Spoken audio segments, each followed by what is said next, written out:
राम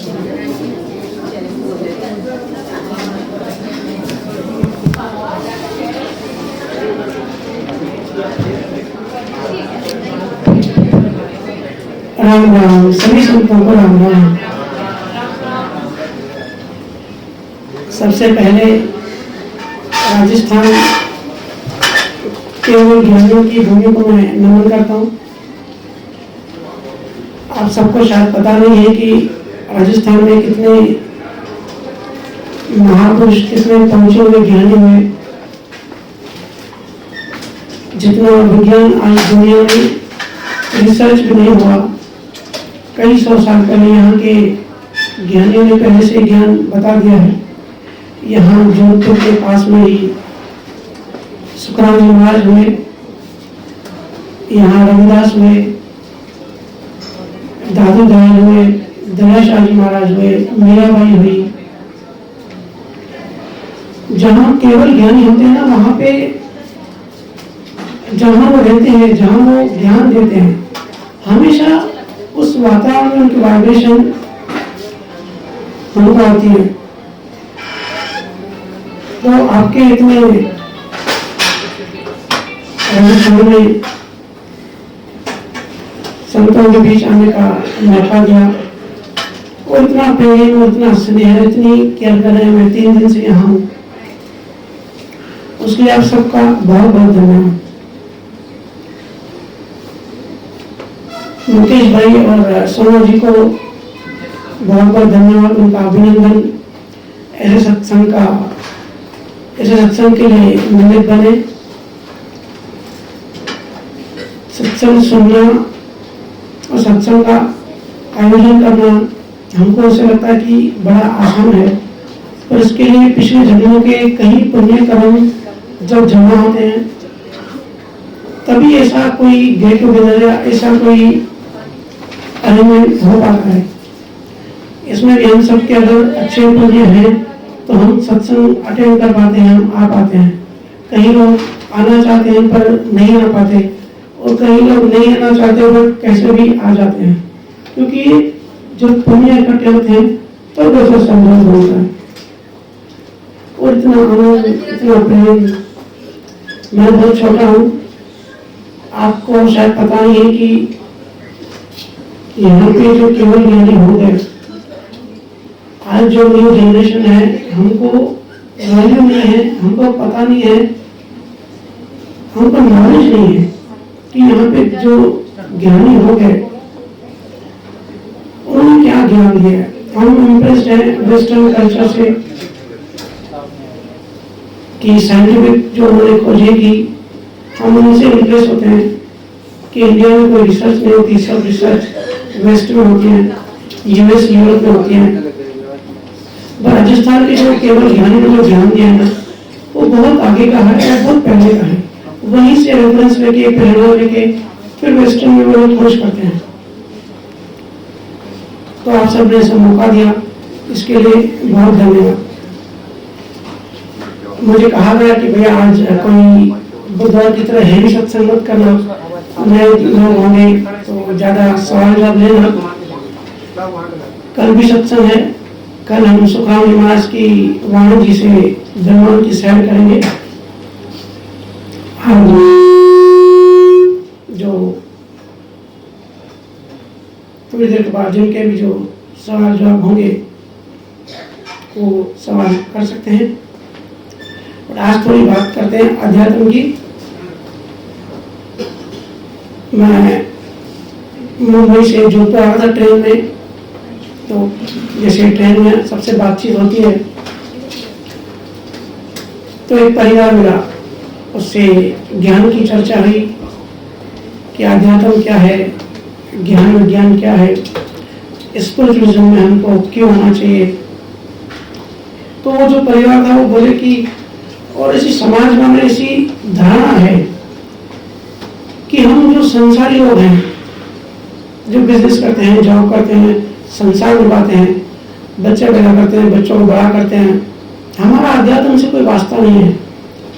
अध्यात्म तो डिपार्टमेंट दूसरे लोगों का है, जो कि सन्यासी हैं, लाल कपड़े पहन के हिमालय में कहीं बैठे हैं, हमारा उनसे दूर दूर तक कोई नाता नहीं है। समाज में ऐसी धारणा है कि दो डिपार्टमेंट बन गए, एक सन्यासी एक संसारी। तो जब मेरी इनसे ज्ञान चर्चा हो रही थी तो वो बड़े हैरान हो रहे थे, बोले आप तो बड़े ज्ञानी लगते हो। लेकिन फिर मेरी वाइफ के फोन आ रहे थे, ऑफिस के फोन आ रहे थे, बोले आपने शादी भी करी हुई है, बच्चा भी है और जॉब भी करते हो और ऐसा ज्ञान भी, बोले ये कैसे पॉसिबल है। वो बड़े सरप्राइज हो रहे थे, मतलब उनको पहली बार ऐसा सिचुएशन फेस करने को मिली। तो हम सबको ना, हमारे समाज में इस धारणा है कि आध्यात्म में जो आदमी है, वो जो ज्ञान है, जो आत्मा परमात्मा का ज्ञान है, वो अलग डिपार्टमेंट है, वो संसारी नहीं कर सकता। एक आदमी है जो इंडिपेंडेंट नहीं है, जो कमाता नहीं है, कहीं कोई मंदिर आश्रम में बैठा है, जिसने शादी नहीं की, ये उसका काम है, हम वो नहीं कर सकते। वो बोले कैसे पॉसिबल है, हम पूरा दिन घर परिवार में बिजी रहते हैं, सुबह से लेकर रात तक तनाव में, प्रेशर में, टेंशन में रहते हैं, हम कैसे आध्यात्म की बात कर सकते हैं। तो मैंने कहा कि ये धारणा बहुत पुरानी हो गई। ये जब सिस्टम था, उस अलग युग था, अलग समय था, उसकी एक अलग जरूरत थी। आज जो समय है, आध्यात्मिक आदमी आज उसको भी धंधा करना है, उसको भी काम करना है, और जो संसारी है उसको भी आध्यात्मिक ज्ञान में आना है। आज समय ऐसा नहीं है कि अलग अलग डिपार्टमेंट कर दिया जाए कि कभी कभार हम तो संसार में रहेंगे, अपने धंधे दुकान चलाएंगे, अपने करियर, अपनी जॉब में बिजी रहेंगे, दुनियादारी में व्यस्त रहेंगे, वासना लालच करेंगे, उनके सीधे कर्म बनाएंगे, और साल में एक दो बार कोई गुरु आया तो उसकी सेवा करेंगे और बस हो गया हमारा काम। या सुबह मंदिर हो आएंगे आधा घंटा, फिर पूरा दिन हम कुछ भी करें। आज ऐसा नहीं है। मैं इसलिए आया हूं आध्यात्मिक लोगों को काम करवाने और संसार लोगों को आध्यात्म में ढालने आए हैं। ये एक नई प्रथा शुरू होनी चाहिए। और जितने भी केवल ज्ञानी देखेंगे ना, सब वो संसारी थे। उन्होंने हमको प्रेरणा दी, उन्होंने हमको ऐसा ज्ञान दिया कि संसार में रह के, संसार के तनाव में रह के, बीवी बच्चों को पाल के, जो भी प्रेशर होते हैं लाइफ के, वो लाइफ के प्रेशर झेल के आध्यात्म में कैसे रह सकते हैं। क्योंकि अध्यात्म में एक रोशनी है। अगर अध्यात्म में नहीं है तो जीवन बिल्कुल अंधेरा है। जीवन में जो भी करते हो ना, अगर अध्यात्म नहीं हो तो अंधेरे में हो। वो काम हम अंधेरे में करते हैं। आध्यात्मिक में है, अपनी खुद की खोज में है, तो वो एक रोशनी है। उस रोशनी में फिर हम संसार पे ही एंजॉय करके आनंद में। अभी यहाँ पे मोस्टली जो बैठे हैं सब संत हैं, तो कितना आनंद है। 3 दिन से मैं संतों के साथ घूम रहा हूँ, संतों के बीच में हूँ। कबीर साहब ने कहा है ना, जो सुख साध संग में सो वैकुंठ ना होए। जो संतों के बीच में आनंद है ना, वो वैकुंठ में भी नहीं होता। संतों के साथ ज्ञान चर्चा में, सत्संग में। तो संत मतलब आज जो संसारी हम लोग हैं ना, संसार में रह के, संसार सारी जिम्मेदारी निभा के, बिजनेस करके, जॉब करके, महीना घर का काम करके, बच्चे पढ़ाई करके, जो भी सब करते हैं वो सब तो करना है। टॉप प्रायोरिटी देनी है हमको अध्यात्म को। हम सबकी रुचि खत्म होती जा रही है। और खासकर राजस्थानी भूमि में तो इतने महापुरुष हो गए, उनका ज्ञान हमको पकड़ के, उनके ज्ञान को श्रवण करके अध्यात्म को टॉप प्रायोरिटी देनी है। जब हम अध्यात्म को टॉप प्रायोरिटी देते हैं तो संसार हमारे पीछे पीछे चलता है। वो संसार को हमको तपाता भी नहीं है, हमको जलाता भी नहीं है। क्योंकि मैंने कहा ना, अध्यात्म रोशनी है। अगर अध्यात्म नहीं है, फिर हम संसार में कितने भी कुछ अचीव कर ले, कितने भी सक्सेस हो जाए, फिर भी हम फेल ही हैं। कभी भी हम सेटिस्फाइड या कभी भी शांत नहीं हो सकते। क्योंकि हम बने ऐसे हैं, हम जड़ और चेतन से बने हैं। तो जब तक जड़ चेतन हम अलग नहीं होंगे, तब तक चेतना बेचैन रहेगी। वो अपने सोर्स में जब तक वापस नहीं जाएगी, तब तक चाहे कुछ भी हम हासिल कर लें, हमको शांति नहीं मिलेगी।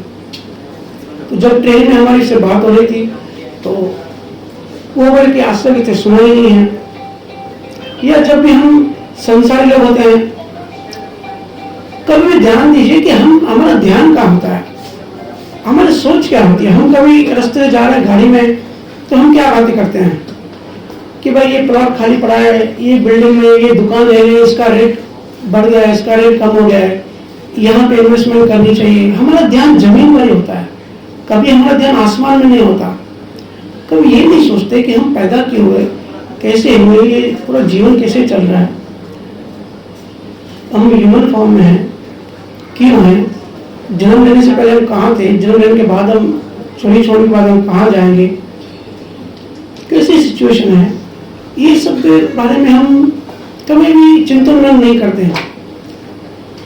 एकदम हमारी बुद्धि जो है बिल्कुल, प्रकृति ने हमारी बुद्धि लिमिटेड कर दी है।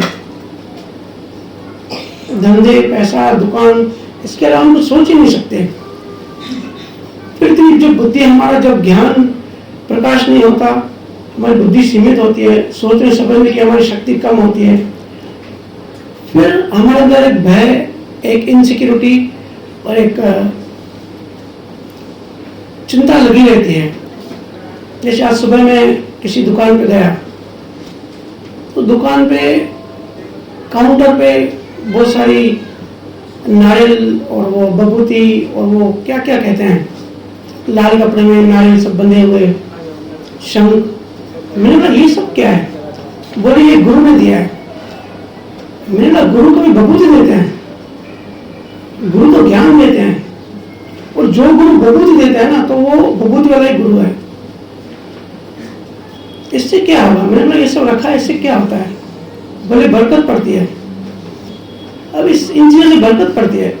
अगर कोई गुरु भी ऐसी चीजें देता है, नारियल दे दिया, कपड़ा दे दिया, बबूती दे दी, कुछ नोट, पुराने जमाने के नोट पड़े थे, कुछ पेपर पे यंत्र मंत्र लिखे थे, बोले इस सब से आपका बिजनेस चलने लगेगा। क्यों नहीं आप लॉजिक लगाते, क्यों नहीं सिद्धांत लगाते? यूरोप में, यूएसए में मॉल्स हैं, कभी उनको देखा है यंत्र रखा है मॉल में? उन्होंने नारियल रखे हैं, कपड़े में भभूति रखे हैं उन्होंने, तो उनके बिजनेस कैसे चल रहे हैं? वो तो हमसे ज्यादा पैसे वाले हैं, कैपिटलिज्म है। तो इन भ्रमों से बाहर है। जब हमारा ध्यान संसार में होता है ना, तो ऐसे बाबा, ऐसे गुरु बहुत मिल जाते हैं जो कि डोमिनेट करते हैं और एक्सप्लॉइट करते हैं, और उनको दिखता है कि ये अज्ञानी है और इसके अंदर भय है, इसके अंदर इनसिक्योरिटी है, इसको कर्मों का नॉलेज नहीं है। तो फिर ये सब मंत्र तंत्र देख के और डराते हैं, और हमको फिर विश्वास मान्यता बैठ जाती है कि भाई ये मंत्र तंत्र ये हमने दुकान में रखा है, ये नारियल दुकान पे रखा है, तो हमारा अभी धंधा अच्छा चलने लगा है। ऐसा नहीं होता। कर्मों का, अध्यात्म का मतलब होता है कि खुद को समझें, ये पूरा प्रकृति, पूरा सिस्टम, पूरा नियम कैसे काम करता है, कौन से नियम हैं, हम मूल में क्या है, हमारा शरीर 5 तत्वों का कैसे काम करता है, हमारे जीवन में जो भी है, सुख है, दुख है, हम हेल्दी है या हैंडीकैप हैं, चिंता में है या सुखी हैं, ये क्यों होते हैं, कैसे होते हैं? कोई बच्चा पैदा होता है, पैदा होने से पहले उसके लिए सोने का पलंग रेडी होता है, और किसी को खाने के लिए, हॉस्पिटल का बिल भरने के लिए पैसे नहीं होते। तो ऐसे क्यों होता है? ऐसे कभी हमको चिंता मनन करना चाहिए। ये अध्यात्म है। कोई पैदा होता है हैंडीकैप होता है, कोई पैदा होता है अंधा होता है। ऐसे सब क्यों होता है? इन सब पे हमारी बुद्धि लगानी चाहिए, ना कि ये दुकान लिया, ये मकान लिया, इतनी प्रॉपर्टी बेची, इतनी परचेज की। हम सबको छोड़ के जाना है एक दिन। हम सब लोहे के नहीं है, कुछ भी रहने वाला नहीं है। प्रकृति का नियम है, परिवर्तन संसार का नियम है। प्रकृति मतलब हर चीज टेम्पररी, कुछ भी परमानेंट नहीं है। तो अतीत से मुक्त हो जाए। ये जितने भी ब्रह्म है ना, ब्रह्म संसार, हालांकि केवल ज्ञानों की नगरी है, ऐसा ज्ञान होना तो नहीं चाहिए, बबूतियां और ये सब। लेकिन अगर है भी, ऐसे मन में शंकाएं है भी, तो सब निकाल दीजिए। पूरा जीवन कर्मों के हिसाब से चलता है, लाभ कर्मों से चलता है। संसार जो भी हम निभाते हैं, संसार का मतलब है धूल। प्रकृति है ना, धूल है। तो सुबह नींद से उठने के बाद रात को सोने तक हम दिन भर जो भी एक्टिविटीज करते हैं, घर का काम करते हैं, लोगों से मिलते हैं, राग द्वेष खड़ा होता है, लाइक्स डिसलाइक होता है, डू एंड डोंट्स होते हैं, तो हमारे मन में भाव बदलते रहते हैं, चलते ही रहते हैं। तो दिन भर में काफी सारा हम कूड़ा इकट्ठा कर लेते हैं, कर्म इकट्ठे कर लेते हैं, है ना। पर हमको पता नहीं पड़ता कि ये कूड़ा जो हम, ये कचरा जो हमारे सबकॉन्शियस माइंड में अंदर जा रहा है, इसके निकालने की विधि क्या है, ये कैसे निकलेगी। फिर वही चीज़ जब हमको वो बीज होता है, फिर बीज को जब राइट मौसम आता है, सही मौसम आता है, उसको दूसरे न्यूट्रिशंस मिलते हैं, फिर वो पेड़ बनते जाता है। तो गुरुओं ने ऐसा ज्ञान दिया है, गुरुओं से ऐसी कोई भी चीज नहीं लेते, गुरु से सिर्फ ज्ञान लेते हैं। और वो भी गुरु मार्गदर्शक होता है, बाहर का गुरु, ये तो आप सबका प्रेम है, लेकिन असल गुरु होता है वो हमारे अंदर होता है, नाम स्वरूप, नियक्षर स्वरूप। और गुरु की आज्ञा होती है कि अपने अंदर जाइए, बाहर कुछ भी नहीं है। एक भिखारी की कहानी मैंने सुनी थी, मंदिर के बाहर बैठा था, लगभग पूरी जिंदगी वो मंदिर के बाहर बैठ के भीख मांगता रहा। तो वो एक दिन मर गया। तो जब मर गया तो फिर लोगों ने सोचा कि काफी सालों से बैठा था, अब इस जमीन की थोड़ी सफाई करी जाए। तो जमीन की सफाई करी, थोड़ी खुदाई वगैरह करी। तो जमीन की खुदाई करी तो अंदर से बहुत खजाना मिला, सोने चांदी जेवरात। पहले के जमाने में राजा महाराजा जमीन में छुपाते थे। तो पूरी जिंदगी जिस जगह पे उसने भीख मांगी उसके नीचे ही खजाना था। तो लोग हंस रहे थे, बोले कैसा भिखारी था, खजाने के ऊपर बैठ के पूरी जिंदगी उसने भीख मांगी, कभी वो नीचे गया ही नहीं। तो ये कहानी इस भिखारी की नहीं, ये कहानी हमारी है। हमारे अंदर खजाना है, हमारे अंदर सब कुछ है, आत्मा है, परमात्मा है, पूरा ज्ञान है, पूरा सृष्टि का विज्ञान है। जो भी आप रिसर्च आप देख रहे हैं ना, आज जो भी साइंटिस्ट डिस्कवरी करता है वो सब हमारे अंदर है। बट हम कभी अंदर जाते नहीं हैं। हम बाहर की दुनिया में इतने बिजी हैं, टीवी आ गई और मोबाइल आ गई आजकल, तो अंदर जाने का समय ही नहीं है। और आजकल तो गुरु को बहुत ज्यादा मेहनत करनी पड़ती है अपनी आंतरिक लाइफ दिखाने के लिए। अगर सुखराम जी महाराज का अगर ज्ञान पढ़ेंगे तो पूरा क्वांटम फिजिक्स है। हम मानते हैं कि भाई अल्बर्ट आइंस्टीन और दूसरे सब वैज्ञानिकों ने खोज की। आपके पास में जोधपुर से 50 किलोमीटर दूर क्वांटम फिजिक्स की खोज पड़ी है, हमको पता नहीं है क्योंकि हम वैल्यू नहीं है। हम कभी गुरुओं की बात सुन के अंदर नहीं जाते। तो खजाना हमारे अंदर है। गुरु की आज्ञा होती है कि अपने अंदर जाइए। बाहर से ठीक है, प्रेम है, रिस्पेक्ट है, एक लिमिट तक, वो एक पॉइंट तक ठीक है, लेकिन हम सबको अपने अंदर जाना है। आप सब कोई भी किसी भी गुरु को मानते हैं, गुरु की जो भी आज्ञा हो, और सच्चे गुरु की एक ही आज्ञा होती है कि अपने अंदर जाएं, क्योंकि सब कुछ हमारे अंदर है। आप कबीर साहब का ज्ञान देख लीजिए, किसी भी केवल ज्ञानी का ज्ञान देख लीजिए, पूरी दुनिया हमारे अंदर है। लेकिन हम पूरे दिन घर की राजनीति, राग द्वेष, लफड़े झगड़े, लॉस, प्रॉफिट एंड लॉस, इन सब में ऐसे उलझे हैं, अपने अंदर जाने का समय नहीं निकालते। निकाल सकते हैं, लेकिन हमने कहा ना शुरुआत की, प्रायोरिटी नहीं है। हमको जो चीज दिखती है सामने, हमको दिखता है संसार, हमको दिखते हैं धंधे में कंपटीशन। तो अगर संडे दुकान नहीं खोलूंगा तो बाजू वाला खोल लेगा, तो ग्राहक उसके पास चले जाएंगे। ऐसी सोच हमारे अंदर चलती है। कर्मों का ज्ञान नहीं है।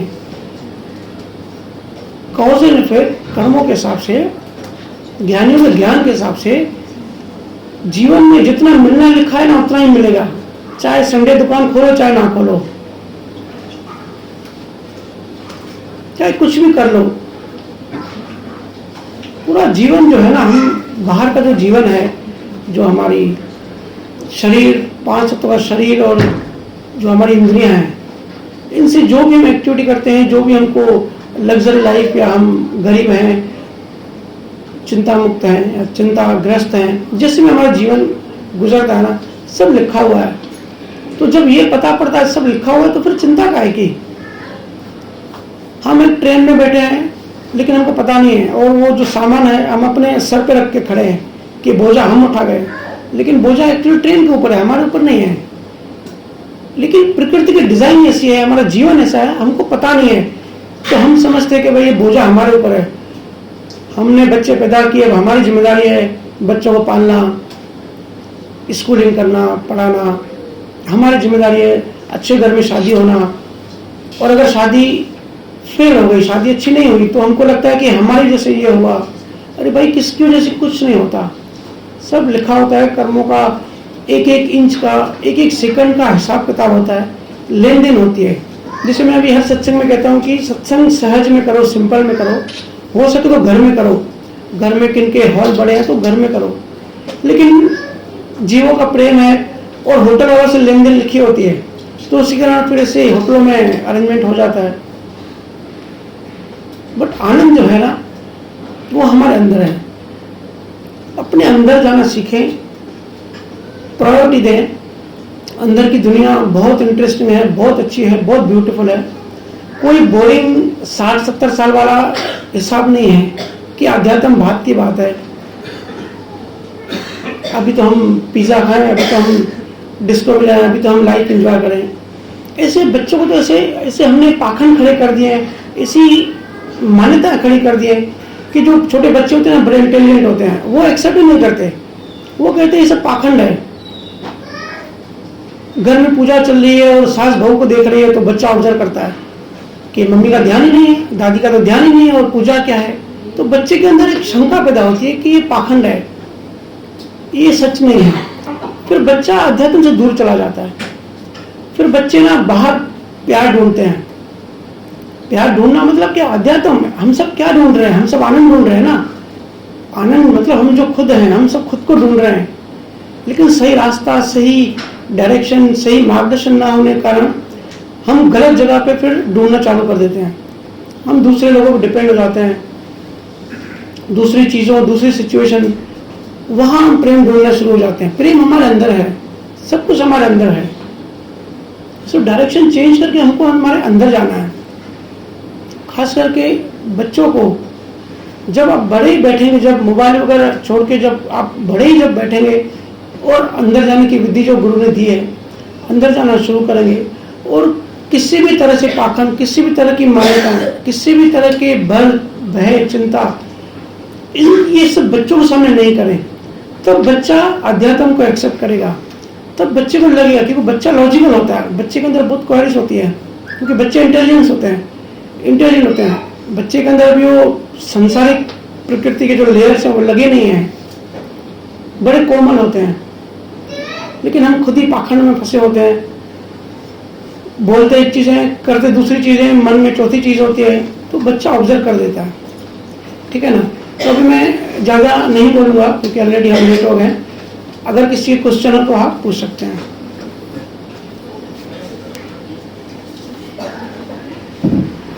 आप मुझसे जिसके भी कोई क्वेश्चंस हो वो पूछ सकते हैं आप।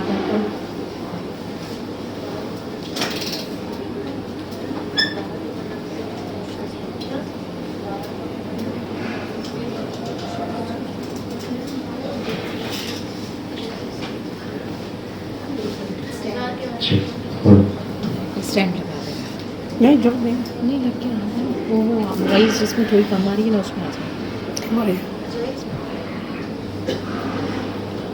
तो क्वेश्चन पूछ लीजिए किसी का। तो राम भैया, मेरे को पूछना था कि जैसे हम हर पल संसार में रहते हैं, संसारी हर एक सेकंड में संसारी नजर आता है, तो हर पल आध्यात्म में, गुरु में, यानी कि कुदरत तो अपना काम करेगी जो कर रही है, और संसार अपना काम कर ही रहा है, पर हर पल हमारी सुरति यानी कि ध्यान हमारा परमात्मा में कैसे है? देखो ये डिपेंड करता है हमारी इंटरेस्ट पे, हमारी रुचि पे। हमको रुचि कहाँ पर है।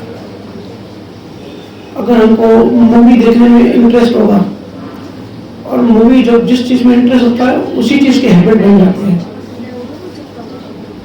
अगर हम सांसारिक चीजों में हमारा इंटरेस्ट है, सांसारिक चीजों में रुचि है, क्योंकि वैल्यू नहीं पता अध्यात्म की, तो हम वहाँ इंटरेस्ट लेते हैं, और जब इंटरेस्ट लेते हैं उन चीजों में, जब घुस जाते हैं तो वहाँ की फिर एडिक्शन बन जाती है, और एडिक्शन का मतलब क्या होता है? एडिक्शन का मतलब होता है कि हमारे ब्रेन में हार्मोन रिलीज होते हैं डोपामाइन के, ठीक है, सेरोटोनिन और डोपामाइन हार्मोन रिलीज होते हैं जिससे हमको खुशी फील होती है।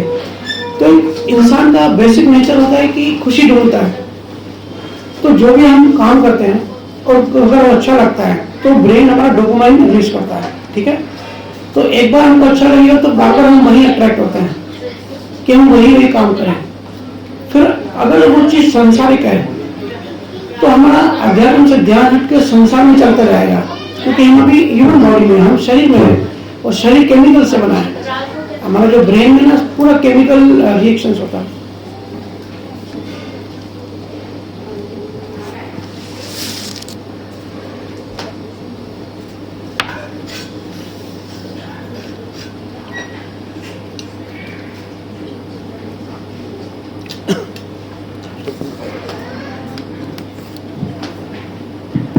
ठीक है, तो हमको फिर बार बार संसार अच्छा लगने लगता है। मैं लोगों को कहता हूँ कि संतों की किताब पढ़ो, कबीर साहब की बुक्स पढ़ो, तो कहते हैं कि बुक्स पढ़ने बोरिंग लगता है। फिर हमको लगता है कि हम जाके मूवी देखें या दूसरे काम करें। शेयर मार्केट में एक ने कहा कि शेयर मार्केट में ज़्यादा मजा आता है, बुक्स पढ़ने में मजा कम आता है, क्योंकि उनकी रुचि जो है ना वो उनमें है। तो अध्यात्म में अगर रुचि बढ़ानी है, आपने कहा कि श्रुति कैसे परमात्मा में लगे, तो शुरू में जैसे प्लेटफॉर्म से ट्रेन स्टार्ट होती है तो कितनी एनर्जी लगानी पड़ती है, जोर लगाना पड़ता है। तो शुरू में अध्यात्म में थोड़ा जोर लगाना पड़ता है, जब तक हमारे वो केमिकल रिएक्शंस अंदर से आए, हमारा ब्रेन डोपामाइन रिलीज करना शुरू कर दे। तो शुरू में अगर इंटरेस्ट, आपकी अट्रैक्शन संसारिक चीज़ों की तरफ भी बढ़े, लेकिन intelligence over emotions, intelligence use करके हमको आध्यात्मिक किताबें, आध्यात्मिक सत्संग, ज्ञान, इनमें रुचि लगानी चाहिए, पढ़ना चाहिए। एक पॉइंट के बाद, एक लिमिट के बाद, समझो 15-20 दिन या 1 महीने के बाद हमको ऐसे पता पड़ेगा कि धीरे धीरे मेरी इन चीज़ों में रुचि बढ़ रही है, ठीक है। अभी हमको ये जो टीवी में सीरियल्स आते हैं एकता कपूर के, उसमें मजाक का मानने लगा है और संतों के ज्ञान में ज़्यादा मजा आने लगा है। और जब वो मजा आने लगे ना, फिर आप उसकी रुचि फिर बढ़ती जाएगी, फिर ये साइकिल है, फिर वो बढ़ती जाएगी। फिर आप देखोगे कि जो श्रुति है, आपका जो ध्यान है, वो पूरा 24 घंटा है तो उसमें से 12 घंटे आपका ध्यान उसमें है। फिर टाइम बढ़ते जाएगा, फिर 15 घंटे, 20 घंटे, फिर 24 घंटे आप उसमें रमे रहोगे। और जो भजन सिमरन है, जो लोग करते हैं उनको पता है कि आधा 1 घंटा भजन सिमरन किया, फिर पूरा दिन वो जो उसका जो प्रेम है अंदर का, क्योंकि अगर ज्ञान भी सुन लिया या पढ़ लिया और प्रेम नहीं है तो वो भी इंफॉर्मेशन हो जाती है। तो इसलिए गुरु महाराज ने या दूसरे ज्ञानियों ने प्रेमा भक्ति को सबसे श्रेष्ठ भक्ति कहा है, क्योंकि जब प्रेम होता है तो उनका लगन होती है। लगन का मतलब क्या है? जहां हमारा लगाव लगा रहे, जहां हमारी श्रुति लगी रहे 24 घंटे, है ना। तो जब भक्ति के प्रति हम कोशिश करते हैं और कोशिश के बाद जब वो सहज अवस्था आ जाती है तो हमारी श्रुति 24 घंटे वहीं रह जाती है। फिर हमको विरह आने लगती है, फिर उसके अलावा हमको उनको समझ में नहीं आता। जैसे हमारा हॉस्पिटल में कोई, हमारा कोई प्रेमी हॉस्पिटल में आईसीयू में है, अगर हम बाहर भी दूसरे शहर में है तो भी हमारी श्रुति उसी में लगी रहती है, हमारा ध्यान बार बार वहीं जाता है, क्योंकि हमारी अटैचमेंट है, हमारा इंटरेस्ट है, हमारा प्रेम वहाँ है, हमारा प्रेम उसके साथ है। तो यही प्रेम सिर्फ शिफ्ट करना है। प्रेम शिफ्ट कैसे होता है? ध्यान से। हमको सिर्फ स्टार्टिंग में फोर्स करना है, स्टार्टिंग में एक जोर लगाना है, ध्यान को शिफ्ट करके अध्यात्म में लगाना है। तो देखो, हमने बुधवार को भी इस चीज़ की काफ़ी बार हमने चर्चा करी है। कई लोग कहते हैं कि भैया सत्संग सुन लेते हैं लेकिन घर जाके वैसे के वैसे हो जाते हैं, यहाँ सुना यहाँ से निकल लिया, ऐसा होता है ना। तो ऐसा क्या करें कि ज्ञान हमारे अंदर जाए और वो चलता रहे, चिंतन मनन होता रहे। तो ज्ञान जो है हम एक्सेप्ट करेंगे कि नहीं करेंगे, वो डिपेंड करता है हमारे मन की मनोदशा पे। हमारे मन में पिछले जन्मों में, कई जन्मों से हम यात्रा करते हुए आए हैं। एक बच्चा पैदा होता है ना, वो फ्रेश नहीं होता, उसका शरीर फ्रेश होता है, उसका मन फ्रेश नहीं होता, वो कई जन्मों से यात्राएं करते आया है। बच्चे के मन के अंदर कई संस्कार हैं, बीज है, पिछला नॉलेज है, पिछले अनुभव है, पिछले एक्सपीरियंसेस है, परसेप्शन है, पिछली मान्यता है, बिलीफ सिस्टम्स हैं, हम सबके अंदर होती हैं। तो हो सकता है हम अभी तक संसार ही एंजॉय करते हुए आए हैं, तो हमारे अंदर संसार में इंटरेस्ट ज़्यादा है। तो जो चीज ज्यादा होती है उसका फोर्स ज्यादा होता है, नेचुरल बात है। तो जब फर्स्ट टाइम हम गुरु से ज्ञान सुनते हैं, अध्यात्म की बात सुनते हैं, तो हमारा मन एक्सेप्ट नहीं करेगा, क्योंकि नॉन एक्सेप्टेंस का फोर्स ज्यादा है। ज्ञान जो हम सुनते हैं वो समझो 5% है, और संसार अंदर 95% है हमारे सबकॉन्शियस माइंड में। तो आप ज्ञान तो सुन लोगे, उस टाइम मजा भी आएगा, इंटरेस्ट भी आएगा, लेकिन जैसे ही सत्संग हॉल से घर जाओगे उस दौरान ही सबकॉन्शियस माइंड मतलब प्रकृति हावी हो जाएगी, वो 95% 5% के ऊपर हावी हो जाएगा। फिर घर जाके हम वैसे के वैसे संसारी हो जाते हैं, वैसे के वैसे ही हो जाते हैं, वैसे वैसे राग द्वेषी और जितने भी 18 प्रकार के भाव होते हैं। तो ये जो फोर्स है, ये जो नॉन एक्सेप्टेंस का फोर्स है जो हमारे अंदर है, उसको समझना है और उसको वहां से कैसे हटाना है, उसकी प्रक्रिया में हमको लगना है, शुरुआत करनी है ऐसे। तो वो अंदर जो हमारे अंदर मान्यता है, जो संस्कार है, जो बीज पड़े हैं पिछले जन्म के, वो कैसे निपटेंगे, वो कैसे डिलीट होंगे? वो डिलीट होते ध्यान से। इसके लिए कहा केवल ज्ञानी को अगर किसी का भी अगर आप ज्ञान उठाएंगे ना, तो सबसे ज्यादा जो फोर्स होता है वो ध्यान सिमरन पे होता है। सिमरन सबसे आसान तरीका है ध्यान करने का, हमारे अंदर जाने का। आज साइकोलॉजिस्ट भी अगर देखेंगे ना, साउंड थेरेपी यूज कर रहे हैं। हम लोग कल गए थे साइंस सेंटर में, वहाँ लो फ्रीक्वेंसी हाई फ्रीक्वेंसी की दिखा रहे थे। तो सारे डॉक्टर्स भी आप देखेंगे ना, यही गुरु का ज्ञान यूज करके थेरेपी यूज करने में, अभी तो वो बहुत छोटे हैं, बहुत अभी उनकी नॉलेज कम है।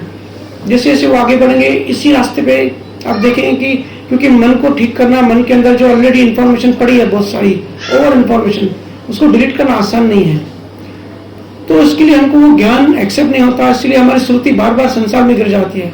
हम तो चाहते हैं कि हम किताबें पढ़ें, हम संतों का सत्संग सुने, लेकिन बाद जैसे ही सत्संग ऑन किया, रिकॉर्डिंग चालू करी, अंदर से मन धक्के मारता है कि भाई छोड़ो ना, एकता कपूर के वो अनुपमा क्या होता है, वो चलो वो देखते हैं, वो चालू हो रहा है, क्राइम पेट्रोल देखते हैं। ये प्रोग्राम देखते समय आप सोचते भी नहीं कि उनकी IQ लेवल, उनकी इंटेलिजेंस कितनी है, किस तरीके के ऐसे प्रोग्राम होते हैं, हमारी बुद्धि में क्या असर होता है। और घरों में ऐसे बड़ी बड़ी टीवी होती है 60 इंच की, और बच्चे भी फिर वो प्रोग्राम देखते हैं।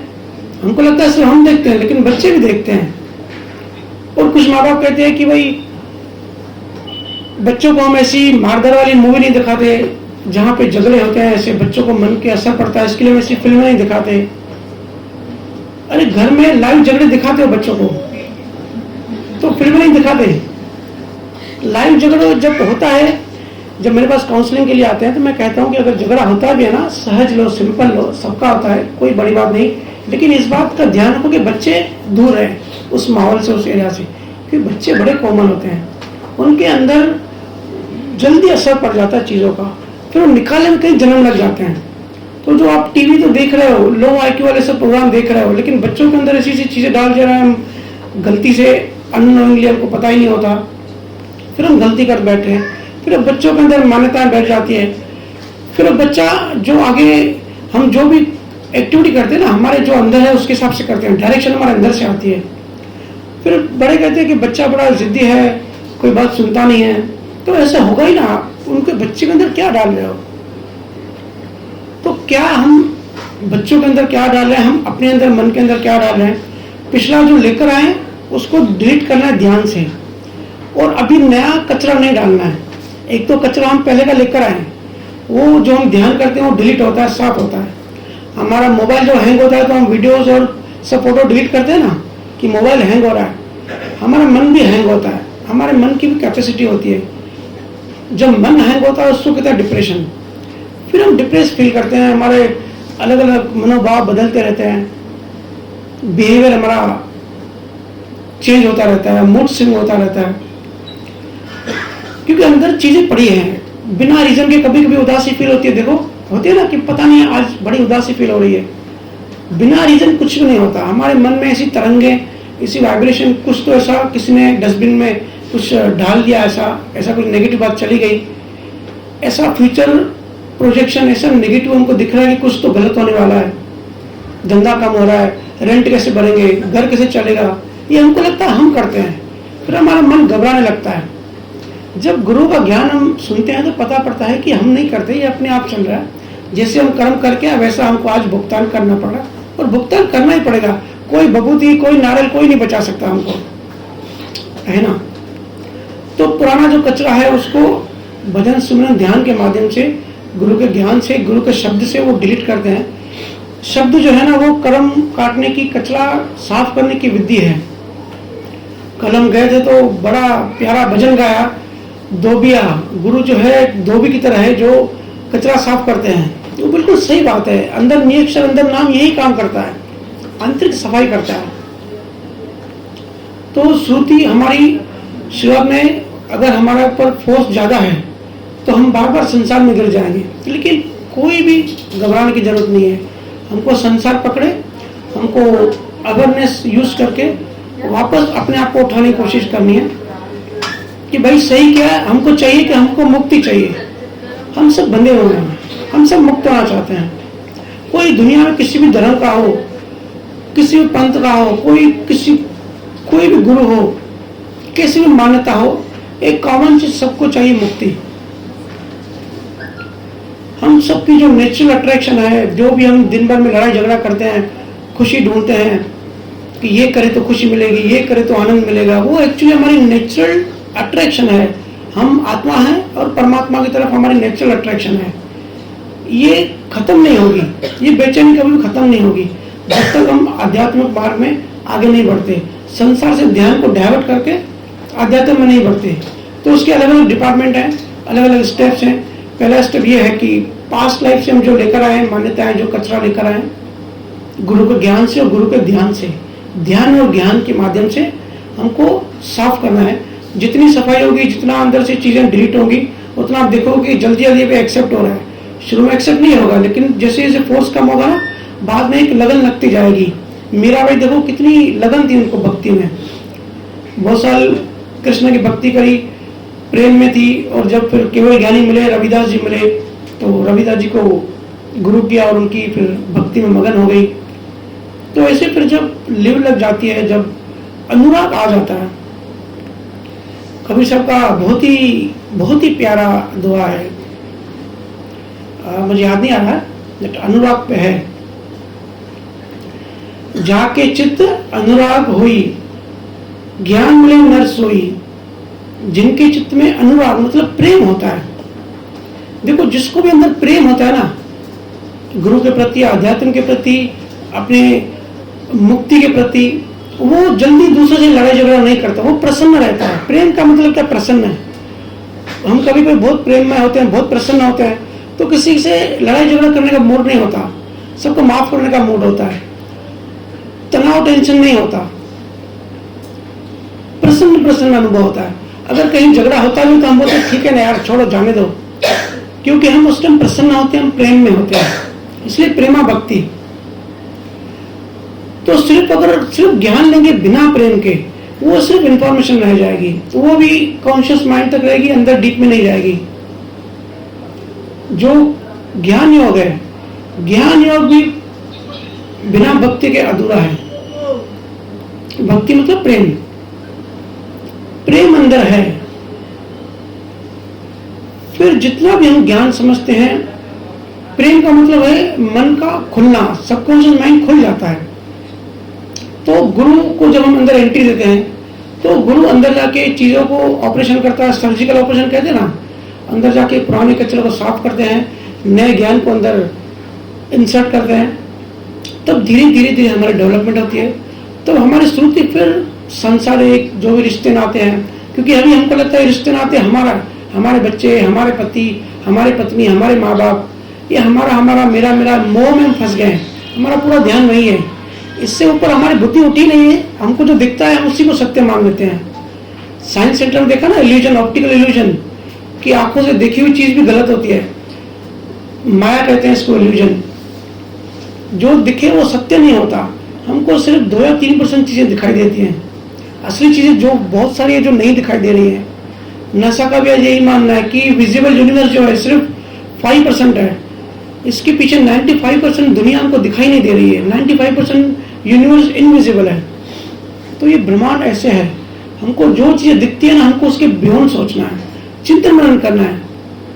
आज 80-90 साल हम सबकी उम्र हो जाती है, फिर भी हम बच्चों को छोड़ नहीं पाते, आईसीयू में पड़े हैं। मेरी मम्मी हॉस्पिटल में थी, मैं आईसीयू में बैठा हुआ था, पास वाले बेड पे एक आदमी चिंता कर रहा था कि भाई दुकान कैसे चल रहा है, आज कितने कस्टमर आए, आज कितना धंधा हुआ। अरे भाई तू मरने वाला है 10 मिनट बाद, दुकान लेके जाएगा। कैसे कैसे चीजों में हम फंसे हुए हैं क्योंकि आध्यात्मिक ज्ञान नहीं है। तो हमको इंटरेस्ट शुरू में हम, क्योंकि इतने जन्मों से ना हम संसारी करते आए, तो शुरू में जोर लगाना पड़ेगा, ताकत लगानी पड़ेगी। और ज्ञान बड़ा इंटरेस्टिंग है, कोई बोरिंग नहीं है।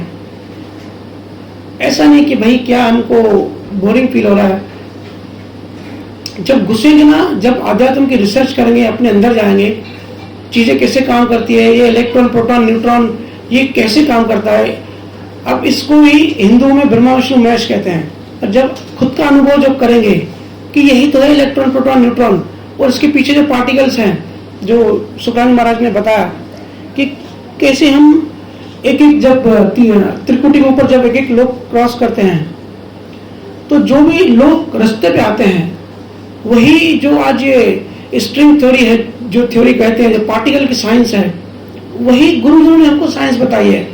तो जब हम साइंस पढ़ते हैं कि ये तो इंग्लैंड में रिसर्च हुई, ये तो मैसाचुसेट्स यूनिवर्सिटी की रिसर्च है, लेकिन ये ज्ञान हमारे गुरुओं ने हमारे आसपास ही दिया है, इसकी हमको वैल्यू नहीं, इसकी कदर नहीं है। तो हमको गुरु का ज्ञान तो बड़ा बोरिंग लगता है और वेस्ट की रिसर्च बड़ी अच्छी लगती है। महावीर स्वामी ने 2.5 साल पहले बता दिया था कि ब्रह्मांड श्वास ले रहा है, ब्रह्मांड बड़ा हो रहा है, छोटा हो रहा है। कल हमने देखा साइंस सिटी में डॉपलर इफेक्ट, रेड शिफ्ट और ब्लू शिफ्ट, चीजें दूर दूर जा रही है। अल्बर्ट आइंस्टाइन इंडिया आया, यहाँ का तीर्थंकरों का ज्ञान लिया, महावीर स्वामी की रिसर्च उन्होंने पढ़ी, थ्योरी ऑफ रिलेटिविटी सापेक्षवाद का सिद्धांत उन्होंने पढ़ा।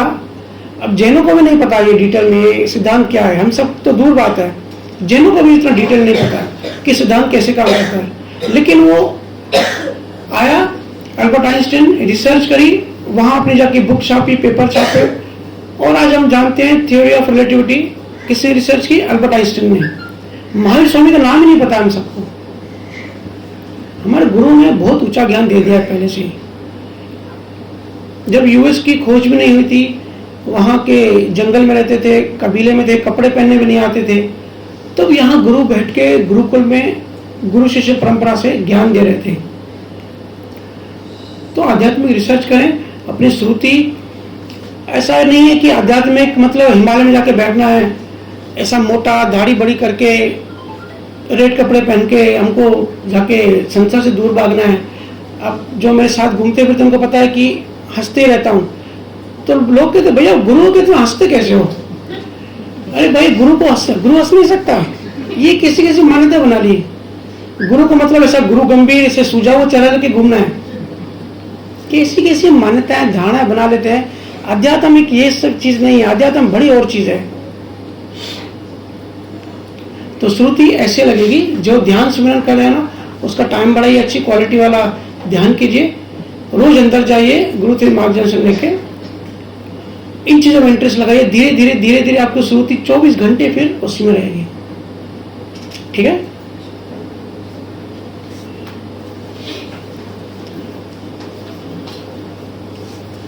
राम राम भैया। राम राम। अभी आपने अध्यात्म के बहुत सारे शब्द दिए थे। अध्यात्म क्या है बेसिकली, और उसका महत्व क्या है जीवन के अंदर, कैसे लाया जा सकता है और कैसे आ सकता है, या फिर जैसे कहें कि गुरु हमें चुनता है, हम गुरु को चुना, हम कैसे चुने किसी गुरु को, क्योंकि आपने गुरु की महत्व भी बता रहे हैं। देखो आध्यात्म का मतलब होता है सिंपली रिसर्च करना। ये रिसर्च नहीं करना कि कौन से एरिया में कौन से प्रॉपर्टी के रेट बढ़ रहे हैं कम हो रहे हैं, वो रिसर्च नहीं, वो तो प्रकृति की रिसर्च है। रिसर्च ये करना कि हम हैं कौन, ये पूरा ब्रह्मांड कैसे चल रहा है,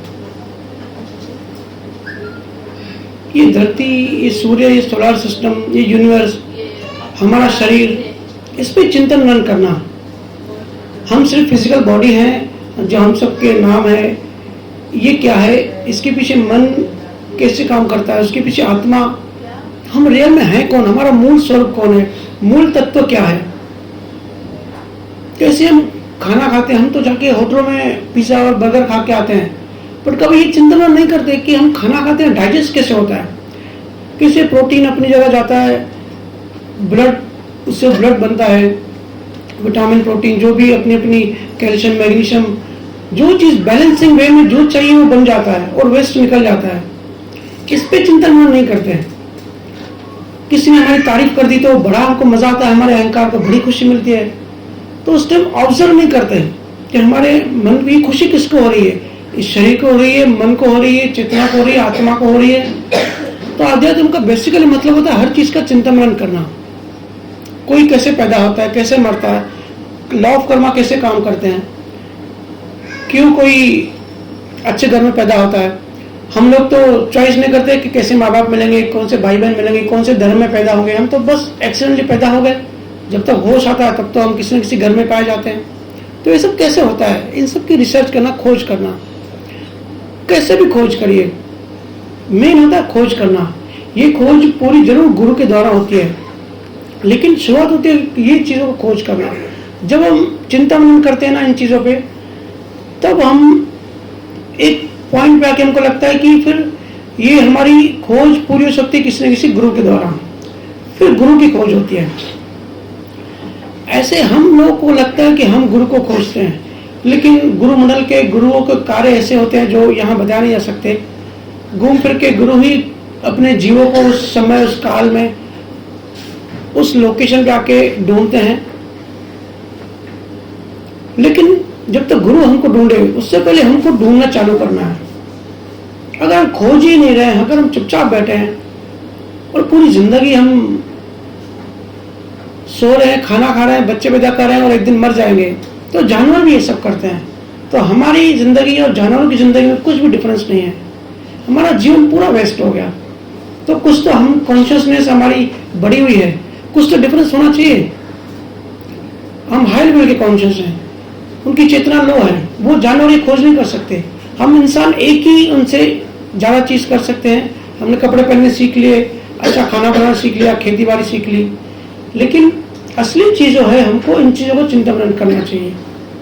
दूसरी चीज़ आपने पूछी कि गुरु, देखिए गुरु जैसे राजस्थान में बहुत सारे केवल ज्ञानी हो गए, बहुत ही आगे का, इतना आगे का ज्ञान दे गए कि आगे का ज्ञान की बात भी नहीं कर सकते। वहाँ तो भाषा भी नहीं पहुँचती जो ज्ञान उन गुरु ने दिया है। वो उन गुरुओं की करुणा है।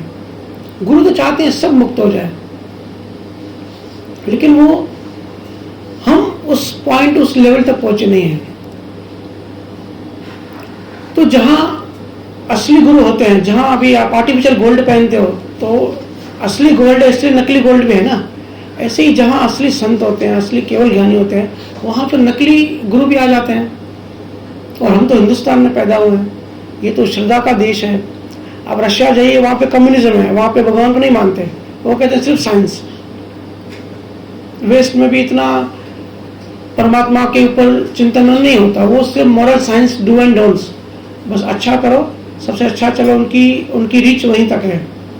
पर हम सब किस्मत वाले हैं कि हम भारत में पैदा हुए और गुरुओं के आसपास, गुरु के वाइब्रेशन में हमने जन्म लिया। यहाँ के परमाणु गुरु के परमाणु हैं, लेकिन जहाँ सत्य होता है वहाँ असत्य भी होता है।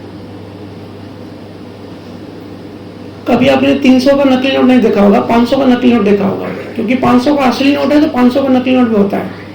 300 का असली नोट नहीं होता तो 300 का नकली नोट नहीं होता। तो गुरु होते हैं, लेकिन हमको गुरु को ढूंढना चाहिए। हम पूरा जीवन ऐसे वेस्ट कर दें बिना गुरु की खोज के। बहुत है नास्तिक टाइप के, या बहुत लोग कहते हैं कि आजकल तो पाखंड है, सब झूठे गुरु हैं, नकली गुरु हैं, या जो कमर्शलाइज बिजनेस हो गया है, तो हम तो ऐसे अच्छे हैं, हम तो खोज नहीं करेंगे। तो भाई अगर कोई गुरु अध्यात्म के नाम से बिजनेस कर रहा है तो वो गुरु का कर्म है। वो फिर कई जन्म उनको न्यूरॉन्स में, जब नेक्स्ट जन्म में वो आएंगे, वो जो भी अपने ज्ञान का मिसयूज करता है, नेक्स्ट जन्म में उनको सजा मिलती है कि उनको न्यूरल प्रॉब्लम होता है, मेंटली चैलेंज होंगे कई जन्मों तक, है ना। तो वो गुरु का कर्म है। हमको क्या करना है, हमको तलाश करनी है, हमको खोजी बनना है। क्यूरियोसिटी, अगर हमको क्यूरियोसिटी नहीं है तो हम जानवर हैं। इंसान के अंदर क्यूरियोसिटी होनी चाहिए कि आखिर कायनात, आखिर सिस्टम है क्या, कैसे कोई चीज वर्क करती है। इसमें गुरु की तलाश भी इंक्लूडेड है। गुरु की तलाश करते रहिए। अगर असली गुरु ना मिले और कोई नकली गुरु के हत्थे भी चढ़ जाए तो वो भी ठीक है। तो पता कैसे पड़ता है? पता ऐसे पड़ेगा जब भी हम मुक्ति की ओर बढ़ते हैं, जब भी मान्यता टूटती है, हमारे अंदर भ्रम, संसार, एक डर, चिंता ये निकलने लगती है, धीरे धीरे धीरे हम आनंद फील करते हैं, मुक्ति फील करते हैं। इनसिक्योरिटी जो हम बहुत अंदर में फील करते हैं, ये कैसे होगा, वह कैसे होगा, कल बिजनेस हुआ नहीं, रेंट हम कैसे पे करेंगे, जब ये इनसिक्योरिटी निकल जाती है, जब ये तनाव निकलने लगता है ना, ये सिम्टम्स हैं, बहुत छोटे सिम्टम्स हैं। जैसे हम बीमार होते हैं, डॉक्टर के पास जाते हैं, तो जब हम थोड़ा थोड़ा ठीक होने लगते हैं तो लगता है कि डॉक्टर की दवा काम कर रही है, ये डॉक्टर हमारे लिए ठीक है। ऐसे ही जब किसी गुरु के पास जाते हैं ना, और जब चिंता मुक्त हम होते जा रहे हैं, हमारा आनंद, स्थिरता, ये सब हमारी पूंजी है। स्थिरता बढ़ रही है, हम अंदर में स्टेबल हो रहे हैं, गुस्सा शांत हो रहा है, चिड़चिड़ापन, जलन नहीं हो रही है और अनुभव ज्ञान बढ़ रहा है, तब समझ जाना कि भाई हम सही गुरु के पास हैं। वो तो बहुत आगे की बात है, अब कौन से गुरु की कौन सी रीच है वो तो हम कल बात करेंगे, कल वाले सत्संग में। लेकिन हम अभी तक वहां पहुंचे नहीं है, तो हमको ये शुरुआती सिम्टम्स है कि हमको शांत है, मन हमारा एकदम स्थिर है, क्योंकि आज शांति चाहिए। किसी को भी पूछो, मैं तो लोगों से मिलता रहता हूँ, कहते भैया बहुत मन शांत है, मोक्ष तो दूर की बात है, पहले मन शांत कर दो। शांति चाहिए आज लोगों को, शांति नहीं है, नींद नहीं है, नींद की गोलियां लेनी पड़ती है, सब कुछ है लेकिन फिर भी नींद नहीं आती, क्योंकि जैसे ही सुबह उठे तनाव चालू हो जाता है ना, माइंड का प्रोसेस चालू हो जाता है, ये करना है, वो करना है, 10 काम, मन को हमने हैबिट डाल दी है। मन बड़ा चंचल है। प्रकृति के 3 गुण है, उसमें से एक गुण है रजोगुण। तो रजोगुण की वजह से मन हमारा चंचल बनता है, और रजोगुण जो है वो किसी किसी में हम करता भाव से, हमको लगता है सब करने वाले हमें, तो इस चक्कर में हमने रजोगुण को बहुत ज्यादा एक्टिव कर लिया, तो हमारा मन भागता ही रहता है, एक जगह स्थिर हो ही नहीं पाता। जिसका मन आज स्थिर है वो आज सक्सेसफुल है सही मायने में। हमारी संसार लोगों की क्या होता है मेजरमेंट, कि भाई जिसने बिल्डिंग बना ली, जिसका 100 करोड़ का टर्नओवर है, वो सक्सेसफुल है। कोई कंपनी का बड़ा CEO है, बड़ा MD है, 40-50 दुकानें बना ली, मॉल बना लिया, वो सक्सेस है। ये गलत मेजरमेंट है। आज जो शांत है वो सक्सेसफुल है। हमारी जो अचीवमेंट है ना, अगर आज हम शांत है, बाकी बातें भले छोड़ दो, बाकी बड़ी बड़ी बातें, मोक्ष और कितने लोग हैं और क्या क्या है, वो बड़ी बड़ी बातें छोड़ दो भले। अगर आज हमारा मन शांत है, आनंद है, मस्ती है, तो आज हम सक्सेसफुल हैं। तो गुरु के पास जाने से ये सिम्टम्स हैं। अगर अच्छा लगने लगे, शांति लगने लगे, थोड़ा राग द्वेष कम हो रहा है, एकदम से तो नहीं जाएगा क्योंकि पास्ट लाइफ की हैबिट्स हैं, लेकिन धीरे धीरे कम हो रहा है, चिंता कम हो रही है, जलन, दूसरे का नुकसान करने का भाव अभी कम आ रहा है, तो समझो हम राइट पाथ में हैं। अगर इन चीज़ों में कुछ फर्क नहीं आ रहा है और धीरे धीरे अगर बढ़ते जा रहा है, क्योंकि संसार प्रकृति ऐसी काम करती है। कई लोग कहते हैं कि भैया हम तो किसी को भी नहीं मानते, बस सिर्फ जिम्मेदारी निभाते हैं, सुबह दुकान पे जाते हैं, रात को घर आते हैं, ना किसी के लिए खराब भाव करते हैं ना अच्छा भाव करते हैं, तो ये भी तो जीवन अच्छा है ना। देखो ये जीवन अच्छा है, लेकिन ये जो मिला है ना आपको कर्मों की वजह से मिला है, और कर्म खर्च होते हैं, कर्म पूंजी होती है, कैपिटल होता है, कर्म खर्च हो रहे हैं, ठीक है ना। हमको आज जो अच्छी लाइफ है ना, लग्जरी लाइफ है, घर अच्छा है, परिवार अच्छा है, ये चीजें हमको कर्मों की वजह से मिली है, लेकिन ये हमेशा नहीं रहेंगी, ये बदलता रहेगा। ये हमने पास्ट लाइफ में अच्छे कर्म, पुण्य कर्म किए होंगे तो उसको हमको आज ये भुगतान मिल रहा है। ये धीरे धीरे चीज खत्म हो रही है।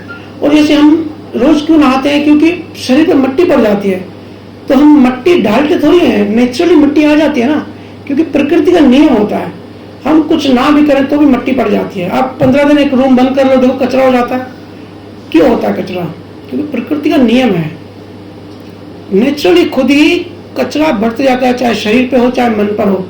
पूरे दिन में अगर हम कुछ भी नहीं सोचेंगे, कुछ भी नहीं करेंगे, बस दुकान से घर, घर से दुकान, तो भी मन में नए नए कर्म बन रहे हैं, नया नया कचरा आ रहा है, मन के ऊपर बोझा बन रहा है, बोझा बढ़ रहा है।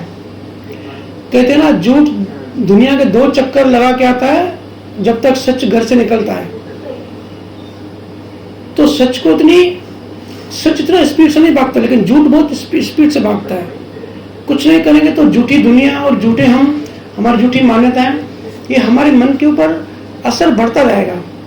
और जब असर बढ़ता रहेगा तो ठीक है, ये जीवन हमारा अच्छा निकल रहा है, लेकिन हम फ्यूचर जन्मों के लिए हम कचरा इकट्ठा कर रहे हैं, हमारा आंतरिक मन खराब कर रहे हैं।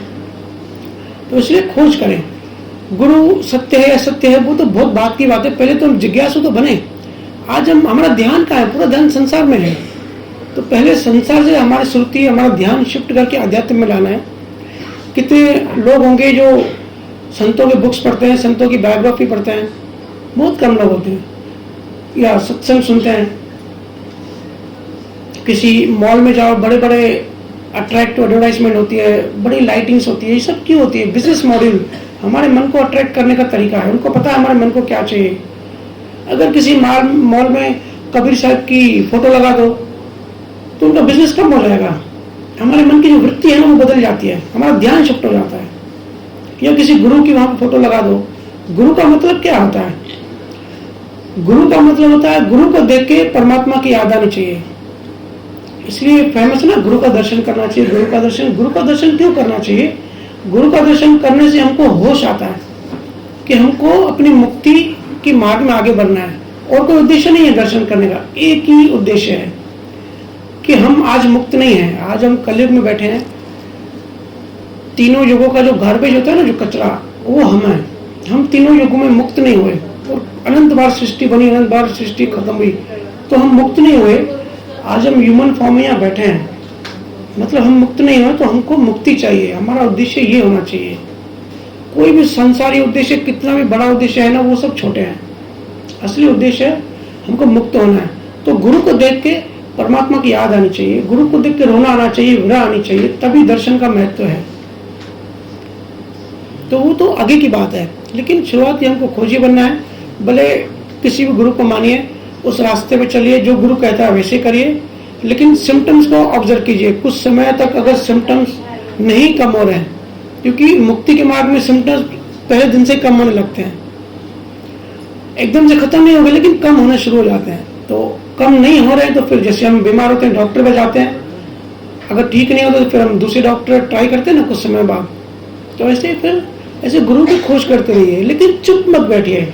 मेरा कहने का मेरा उद्देश्य यही है कि चुप मत बैठिए। जो संसार में सिर्फ दुकान और धंधा और पैसा और बच्चे और करियर इसमें डूबा है, तो जानवर की जिंदगी है। हम सब मरने वाले हैं, सबका समय आएगा, आज ना कल। आज शरीर जब अच्छा होता है तब हमको ये सब चीज याद नहीं रहती। कोई जब मरता है ना, तब आप उसकी जाके देखिए। मैं तो कहता हूँ मंदिर में जाने से अच्छा हॉस्पिटल में जाइए। जो लोग मरते हैं ना, मुर्दाघर में जाके बैठिए, या जो मर रहा है ना उसको देखिए, कैसे उसकी इंद्रियां वीक हो रही हैं, कैसे मरने के समय उसकी मनोवृत्ति होती है, कैसे वो एक श्वास मांगता है, वो भूलना चाहता है, लेकिन वायु प्राण निकल रहे हैं और उसकी इंद्रियां बंद हो रही है। वो तड़पता है, उसको वापस याद आता है कि अरे मैं क्या करने आया था और मैं कहाँ फंस गया, अब तो मैं शरीर छोड़ रहा हूँ। मेरे घर के सामने शमशान घाट है, और शमशान घाट के बाहर हम क्या लिखते हैं? मोक्षधाम लिखा होता है ना। इतना सस्ता होता है मोक्ष, बस लिखने से मोक्ष हो गया। मरने वाले के पास जाइए, उसको ऑब्जर्व कीजिए कि कैसे, जब, क्योंकि हम भी मरने वाले हैं, हम कोई लोहे के या प्लास्टिक के नहीं बने कि लाखों साल हम जिएंगे। सबका नंबर आता है, कब किसकी श्वास चली जाए पता नहीं है। तो इससे पहले हमारी श्वासें चली जाए, हमारा शरीर छूट जाए, फिर पता नहीं कितनी लंबी यात्रा करनी पड़े। गुरुजन कहते हैं 84 लाख तो जूनियां होती हैं।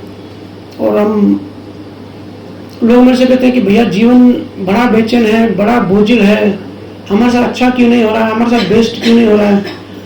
तो आपके साथ जो बेस्ट होना चाहिए वो ऑलरेडी बेस्ट हो चुका है।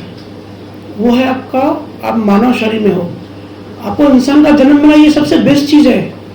जो बेस्ट होना चाहिए बेस्ट हो चुका है ऑलरेडी, इससे ज्यादा बेस्ट और क्या चाहिए। कोई कुत्ता, घोड़ा, हाथी, ये लोग चिंता नहीं कर सकते। हम लोग को बेस्ट ये हो चुका है कि हम अभी ह्यूमन फॉर्म में हैं, हमको होश है, हमको अवेयरनेस है, हम चिंता नहीं कर सकते हैं। ह्यूमन फॉर्म जो होता है ना, हमारा जो मानव शरीर है, ये जंक्शन है।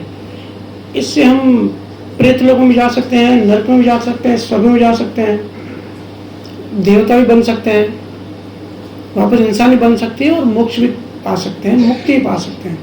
ये मेन जंक्शन है। और हमको ये शरीर मिलता है हमारा हाईएस्ट उद्देश्य के लिए। कोई गरीब अमीर इसलिए नहीं है कि पैसा नहीं है या पैसा ज्यादा है। जिसको आध्यात्मिक, जितना ज्यादा आध्यात्मिक अनुभव ज्ञान है, वो है असली अमीर। और ज्ञान से दूर है, भले पैसा कितना भी है, वो बेचारा गरीब है। कहने का मतलब भी अपने सच्चे और अपने असली उद्देश्यों को समझें, उससे की ओर बढ़ते रहिए। चाहे कुछ भी करिए, लेकिन इंटेंशन जो है ना, एक खोज जो अपने मन में जारी रखिए। और जहाँ डिमांड होता है वहाँ सप्लाई भी होता है। हम डिमांड ही नहीं करते ना परमात्मा की, हम डिमांड करते हैं प्रकृति की, संसार की, तो हमारे सामने संसार हाजिर हो जाता है। गूगल में एक चीज डालोगे तो वैसी चीजें आ जाती है ना। हमारा मन भी गूगल की तरह है। गूगल की इंजन हमारे मन के हिसाब से बनाई है। जो चीज की डिमांड करेंगे हमारे सामने वही आ जाएगा। रील्स वैसे होते हैं, इंस्टाग्राम के जो रील्स देखते हैं, एक रील्स देखो तो उससे रिलेटेड वही रील्स आते हैं। ऐसे ही जब अध्यात्म की डिमांड करेंगे, खोज करेंगे कि आखिर सत्य क्या है, सत्य की खोजी बने। सत्य क्या है, प्रेम क्या है, कौन सी चीज कैसे काम करती है, क्यों किसी की शादी लंबी चलती है, क्यों किसी के 2 महीने में डाइवोर्स हो जाता है, आखिर क्या खेल चल रहा है। बड़ा इंटरेस्टिंग गेम है। जब इस चीज में हम डीप में रिसर्च करेंगे, डिमांड करेंगे, तब सप्लाई आएगा, तब सामने ऐसे गुरु आएंगे, ऐसा ज्ञान आएगा, ऐसी बुक्स आएंगी, ऐसी चीजें सामने पर आती रहेंगी, जिसको हम पकड़ के मुक्ति की राह में आगे बढ़ सकते हैं। और आज मुक्त होना है, कोई मरने के बाद कोई मोक्ष नहीं है। जो आज मुक्त है वो कल उसका मोक्ष है।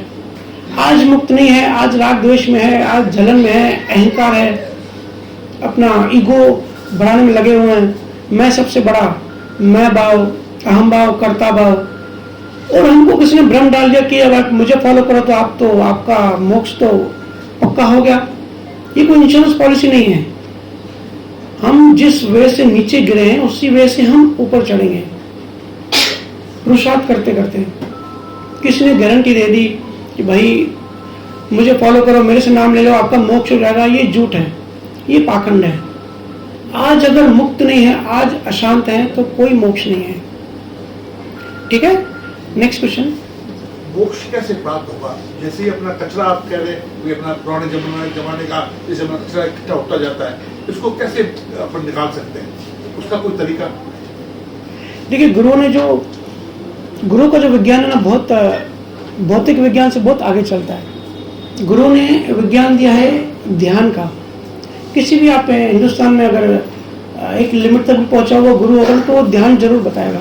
ठीक है, तो हमारे मन में जो संस्कार है, जो बीज हैं, जो पास्ट लाइफ से कचरा पड़ा है, ऐसे हम बंधे हुए हैं। और अगर हम रस्सी से बंधे हुए हैं और हम सिर्फ ऐसे कहें कि हम मुक्त हैं, तो बोलने से मुक्त नहीं होंगे, हमको कुछ करना पड़ेगा। ऐसी हमको छुरी चाहिए जो हमारी रस्सी काटे। तो ध्यान जो है ना, वो छुरी है। जब हम ध्यान में गहरे उतरते हैं, हमारे अंदर बहुत कॉम्प्लेक्स दुनिया है, 72 लाख नाड़ियाँ हैं, हमारे कर्म, हमारे इमोशंस, हर चीज़ हमारे अंदर कहीं ना कहीं जाके सेव हो जाती है। जैसे मोबाइल के अंदर मेमोरी है ना, हमारे अंदर भी मेमोरी है। ये ब्रेन की फिजिकल मेमोरी है, उसकी बात नहीं कर रहा हूँ। हमारा जो जीव आत्मा है, गुरु महाराज जिसको 9 तत्व लिंग शरीर कहते हैं, उसके अंदर जो मेमोरी सिस्टम है, जो लगातार अंदर चीज़ों को सेव करते जाता है, उसको डिलीट करने का जो सिस्टम है वो है ध्यान का। ध्यान कैसे किया जाए? जैसे कल हमने रात को ज्ञान चर्चा करी और बाद में ध्यान किया ना, वो हाँ, वो तो करेंगे ही लास्ट में। तो वो ध्यान करने से, वो तो शुरुआती ध्यान था। जब वो अंदर जाते हैं अपनी श्रुति से, श्रुति एक पेन की तरह होता है, एक चाकू की तरह होती है। जो भी हमारे अंदर चीज चली गई हमारे सबकॉन्शियस माइंड में, हमारे अनकॉन्शियस में, वो चीज वहां जाके वहां से डिलीट होने लगती है, वहां से निकलने चालू हो जाती है। आप सब कहते हैं ना भैया, हम ध्यान में बैठते हैं, अजीब अजीब चेहरे दिखते हैं, बंदर और भूत और सब दिखाई देते हैं, अजीब अजीब चेहरे दिखते हैं। वो अजीब चेहरे बाहर से नहीं आते, वो आपके अंदर है ही। पास्ट लाइफ के आपके चेहरे है, वो किसी दूसरे के चेहरे नहीं है। आपके रिलेटिव्स, आपके भाई बहन, आपके बच्चे जिसमें मोह आसक्ति होगा, वही चेहरे आज आपको दिखते हैं मतलब आपके अंदर हैं। तो हमारे अंदर नहीं होना चाहिए। आप अपने अंदर बहुत हेवी कपड़े पहनो, बोझ बढ़ जाएगा ना, फिर चलने में तकलीफ होगी। ऐसे ही हमारे मन के ऊपर ऐसे बोझ है, जो भी कचरा है ना, जो भी मेमोरीज हैं। आज देखो, पहले लोग दवाई लेते थे कि मेमोरी शार्प हो, मेमोरी बढ़े। आज लोग डॉक्टर पर जाते हैं कि भाई ये मेमोरी खत्म हो, 5 साल पहले की यादें खत्म ही नहीं हो रही है, बार बार उसकी याद आ रही है, कहते हैं ना। फिर वो पेन ट्रिगर हो जाता है, फिर रोना धोना आता है। ऐसे क्यों होता है? वो चीज़ें हमारे अंदर पड़ी हैं, हमारे सिस्टम में है। हमारा ड्यूटी, हमारी जिम्मेदारी है उसको निकालना। जैसे महिलाएं की जिम्मेदारी होती है घर साफ रखना, ऐसे हम सब इंसानों की जिम्मेदारी अपना मन साफ रखना। तो बोलने को तो बोलते हैं भाई मन साफ रखो, मन साफ रखो, लेकिन कैसे? बोलने से कोई चीज थोड़ी होती है। मैं कह लूं कि मैं प्रधानमंत्री हूं तो मैं प्रधानमंत्री बन नहीं जाऊंगा, बोलने से कुछ नहीं होगा, करना पड़ता है, उस डायरेक्शन में आगे बढ़ना पड़ता है। तो जो ध्यान है, ये जो नाम या सिमरन का जो मार्ग है, ये गुरुओं का दिया हुआ बहुत बड़ा हमारे ऊपर उपकार है। आगे चल के वेस्टर्न साइंस भी इस पे जब खोज करेगी, मैंने काफी साल तक मेरी सिंगापुर यूनिवर्सिटी से खास करके कोरोना के टाइम इस चीज पर लगातार बात हुई कि भाई ये सिलेबस, बच्चों के सिलेबस में अध्यात्म शामिल होना चाहिए, क्योंकि बच्चों का अध्यात्म नहीं है। हमारे यहाँ जो गुरुकुल का जब सिस्टम था, गुरु शिष्य परंपरा में, तो सबसे पहले पढ़ाई तो बाद में कराते थे, पहले ध्यान कराते थे बच्चों को, ध्यान के बाद वो ज्ञान देते थे पढ़ाई का। बट मैत्रेयन आया, मुगल्स आए, ब्रिटिश आई, पूरा हमारा एजुकेशन सिस्टम डिस्ट्रॉय हो गया। और जो मेडिटेशन है वो हमारी जिंदगी से हटा दिया। मेडिटेशन ऐसा है जैसे हम ब्रश करते हैं, रोज नहाते हैं, ऐसे मेडिटेशन भी रूटीन होना चाहिए, इतना जरूरी है।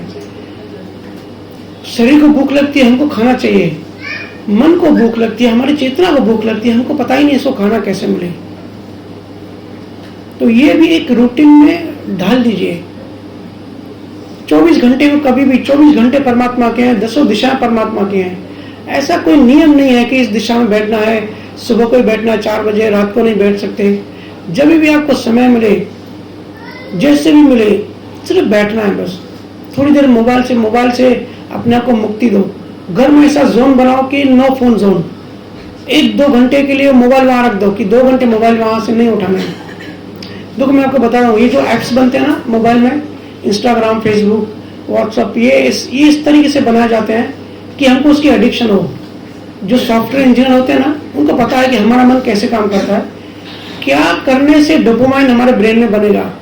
या जो कसिनो वगैरह बनते हैं ना, कसिनो लोग जुआ खेलते हैं, एडिक्शन होती है, तो लोग हारते जाते हैं, फिर भी उनको लगता है मैं जीतूंगा, वो फिर जाते हैं कसिनो में। कभी खोज करो कि ऐसे क्या होता है, ऐसे वो लोग क्या दिमाग लगाते हैं कि लोग छूट नहीं पाते हैं। क्योंकि उनको पता है कि हमारे ब्रेन को डोपामाइन चाहिए, एक हार्मोन है जो हमारा ब्रेन रिलीज करता रहता है। तो वो जो डिजाइन है इस तरीके की बनाते हैं कि हमको वो अच्छा लगता है, हमको खुशी मिलती है, और एक बार वहां से खुशी मिली, अच्छा लगा, फिर हम उस साइकिल में फंसते जाते हैं। वो ऐसी डिजाइन ऐसी होती है उनकी, और ऐसा विशेष साइकिल होता है, वहां से निकलना बड़ा मुश्किल होता है जब तक कोई गुरु नहीं मिले। तो वो हमारे जो उधर सिस्टम है, हमारा जो ब्रेन है, हमारा जो सबकॉन्शियस माइंड है, उसके अंदर सर्किट बनते जाते हैं। तो सर्किट को तोड़ना आसान नहीं है। ये गुरु का जो विज्ञान है, जो ये ध्यान है, ये करने से हमारा जो है ना, ये सर्किट ब्रेक होने लगते हैं और नए न्यूरॉन्स के पैटर्न बनते हैं। इतनी मैं हार्ड लैंग्वेज यूज नहीं करना चाहता, बट ये विज्ञान ही ऐसा है कि जो भी न्यूरॉन पैटर्न बन जाते हैं वो वहां से डिलीट होना शुरू हो जाते हैं। और वो जब मान्यताएं हमारी खत्म होती जाती है, तब हम बोझ मुक्त फील होते हैं। तब उनको लगता है कि हमारा जीवन बड़ा अच्छा है, बड़ा मुक्त है, बड़ा आनंद है। ऐसा जीवन हम सबका नेचुरल है, हम सबको ऐसे ही जीना चाहिए। लेकिन अज्ञानवश हमने गलत डायरेक्शन में चले आए। बहुत युगों से हम जो हमारे जीवन जीने की जो स्टाइल है ना, बहुत गलत है। मैं खाने पीने की बात नहीं कर रहा हूँ कि भाई शुगर हो गई क्योंकि जीवन जीने की जो स्टाइल है वो गलत है। वो तो है ही, वो तो नेचुरल है। हम प्रकृति से जितना दूर जाएंगे तकलीफ होगी, लेकिन मानसिक तौर पर भी हम बहुत दूर आ गए, अपने आप से दूर हो गए। हमको अंदर जाके अपने खुद के करीब जाना है। तो कैसे जाना है वो हम कल के सत्संग में डिटेल में चर्चा करेंगे। ठीक है जी, और कोई क्वेश्चन है?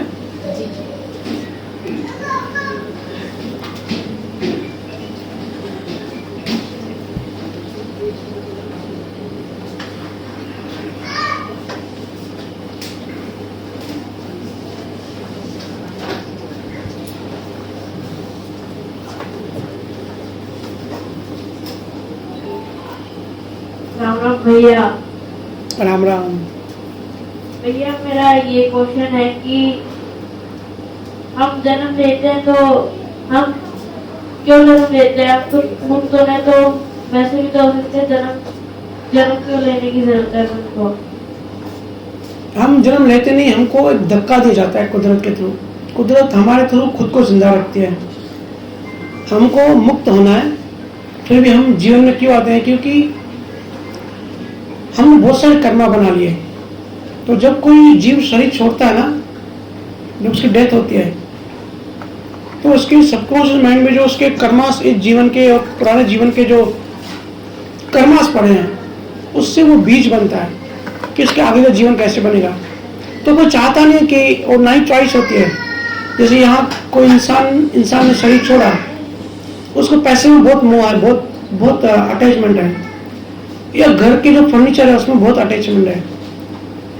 तो जैसे वो शरीर छोड़ेगा, अंतमति सो गति, जैसे वो शरीर छोड़ेगा उसका बीज तैयार होगा, अगला शरीर दीमक बनेगा, या पैसे में बहुत इंटरेस्ट है सांप बनेगा, सांप का शरीर उसका रेडी है। ऐसे जैसे हमारे अंदर कर्मों के बीज होते हैं, वैसे हमको आगे गति मिलती है, आगे की जोड़ी मिलती है, आगे का शरीर मिलता है। बहुत ज्यादा अच्छे कर्म हमने बना लिए तो हम देव बन जाते हैं। सुसाइडल हमारी टेंडेंसी है तो हम प्रेत बन जाते हैं। ऐसे अलग अलग शरीर मिल जाते हैं। वो कोई क्रिएट नहीं करता हमारे लिए, कोई ऊपर भगवान नहीं बैठा हुआ हमारे तरह इंसान जो डंडा लेके कुर्सी पे बैठा है सब हिसाब किताब करता है। बनाने वाले भी हम ही, हम खुद ही परमात्मा है। गुरुओं ने कहा है ना, हम खुद ही चेतना है, हम खुद ही परमात्मा है। हम क्रिएटर हैं, कोई दूसरा नहीं है, हम ही क्रिएट करते हैं अपनी लाइफ। लेकिन हमको अज्ञान है, हमको ज्ञान नहीं है कि एक्चुअल में सिचुएशन क्या है, एक्चुअल में हम कौन है और कहाँ से है और कहाँ जाना है, हम नीचे गिरे कैसे और ऊपर जाने का रास्ता क्या है। हम अज्ञान में पूरी जिंदगी ऐसे ही एक्सीडेंटली पैदा हो जाते हैं, पढ़ाई करते हैं, सब लोग को देखते हैं, देखा देखी की भीड़ पढ़ाई करी, हम भी चलो हमने पढ़ाई कर ली। पढ़ाई क्यों करनी है? करियर बनाना है। करियर क्यों बनाना है? पैसा कमाना है। पैसा क्यों बनाना है? करना है, शादी करनी है। ये हम सबकी जीवन हिंदुस्तान में खास करके पूरा जीवन दाल रोटी कमाने में निकल जाता है।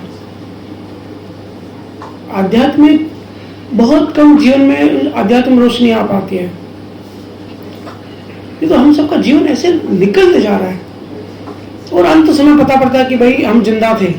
पूरी जिंदगी बेहोशी में निकल जाती है। जैसे हमको कर्मा चलाते हैं, हम चलते हैं, मरते समय इंसान को पता पड़ता है कि हम तो जिंदा थे, तो अभी तो मरने का समय आ गया। और अज्ञान में जितने नए कर्म बना लिए, पुराने कर्म तो एक भंडारा पड़ा है। गुरुओं ने कहा है 3 टाइप के कर्म होते हैं, संचित कर्म, प्रारब्ध कर्म और क्रियामान कर्म। तो हमारा जो अभी जीवन चल रहा है ना, जो भी हमारे रिलेशंस है, हमारा जैसा भी जीवन है, जैसी हमारी लाइफ स्टाइल है, जो भी हमारी जिंदगी में आता है, पति पत्नी, माँ बाप, भाई बहन, दोस्त यार, सब कर्मों और लेन देन की वजह से मिलता है, हिसाब किताब की वजह से मिलता है। कौन से समय में हम क्या कर रहे होंगे, कौन से समय में हमारा बिजनेस कितना होगा, कौन से समय में हमारा बड़ा बंगलो होगा या फ्लैट होगा या छोटा घर होगा, ये सब लिखा होता है हमारे कर्मों के हिसाब से। इसको संतों ने कहा है प्रारब्ध कर्म। दूसरा होता है क्रियामान कर्म, जो हम अभी तो हम पुराना भुगतान कर रहे हैं, लेकिन नए कर्म भी साथ में बना रहे हैं। हम 2 काम करते हैं, एक तो पुराना भुगतान करते हैं और साथ में नए कर्म भी बनाते हैं अज्ञानवश। जिसको जितना अज्ञान होगा वो उतना प्रकृति में डूबा रहेगा, उतना संसारी होगा, उतना रागद्वेषी होगा, उतना अहंकारी होगा, उतनी उसकी इनसिक्योरिटी होगी। मेरे से लोग पूछते हैं कि भैया खास करके महिलाएं इतनी घर में राजनीति क्यों करती हैं, या फैमिली ड्रामा क्यों होता है, या जितने भी लेन देन आजकल परिवार में क्यों होता है। कई लोग कहते हैं ना कि दुश्मन हमारे परिवार में है, बाहर नहीं है। तो देखो कलयुग की डिजाइन ऐसी है, सिस्टम ऐसा है कि हमारा जो रिश्ते नाते हैं, जो पिछले जन्म में हमारे समझो दुश्मन रहे होंगे, तो इस जन्म में हमारे अपने ही बन के आएंगे, बेटा बेटी, हस्बैंड वाइफ, माँ बाप, ये सब बन के आएंगे, क्लोज फ्रेंड बन के आएंगे। तो कोई दोषी नहीं है, ऐसा नहीं है कि कोई जानबूझ के हमको परेशान कर रहा है। वो कर्मों का हिसाब किताब लेन देन इस तरीके की है, वो प्रकृति हमको ऐसे चलाती है, ऐसी बुद्धि देती है, ऐसे थॉट्स देती है, वो हमारे किसी के भी कंट्रोल में नहीं है। ये सब ऑटोमेटिक सिस्टम है। 5 तत्व का शरीर है, ये ऑटो मोड पे चलता है। तो इसको संतों ने कहा है प्रारब्ध कर्म। क्रियामान कर्म बता दिया। संचित कर्म जैसे क्लाउड होता है, पता नहीं आप लोगों को पता है कि नहीं, क्लाउड होता है सर्वर में, कंप्यूटर में, एक जगह पे एक मेमोरी बहुत स्पेस होता है, उसमें मेमोरी सेव होती जाती है। तो हमारे पुराने काफी जन्मों से एक जगह पे हम सबके कर्म वहां पड़े हुए हैं, सेव पड़े हुए हैं, उनको कहते हैं संचित कर्म। संचित मतलब जमा करना, एग्रीगेट, जमा किए हुए कर्म हमारे पड़े हुए हैं प्रकृति में, मतलब हमारे अंदर ही।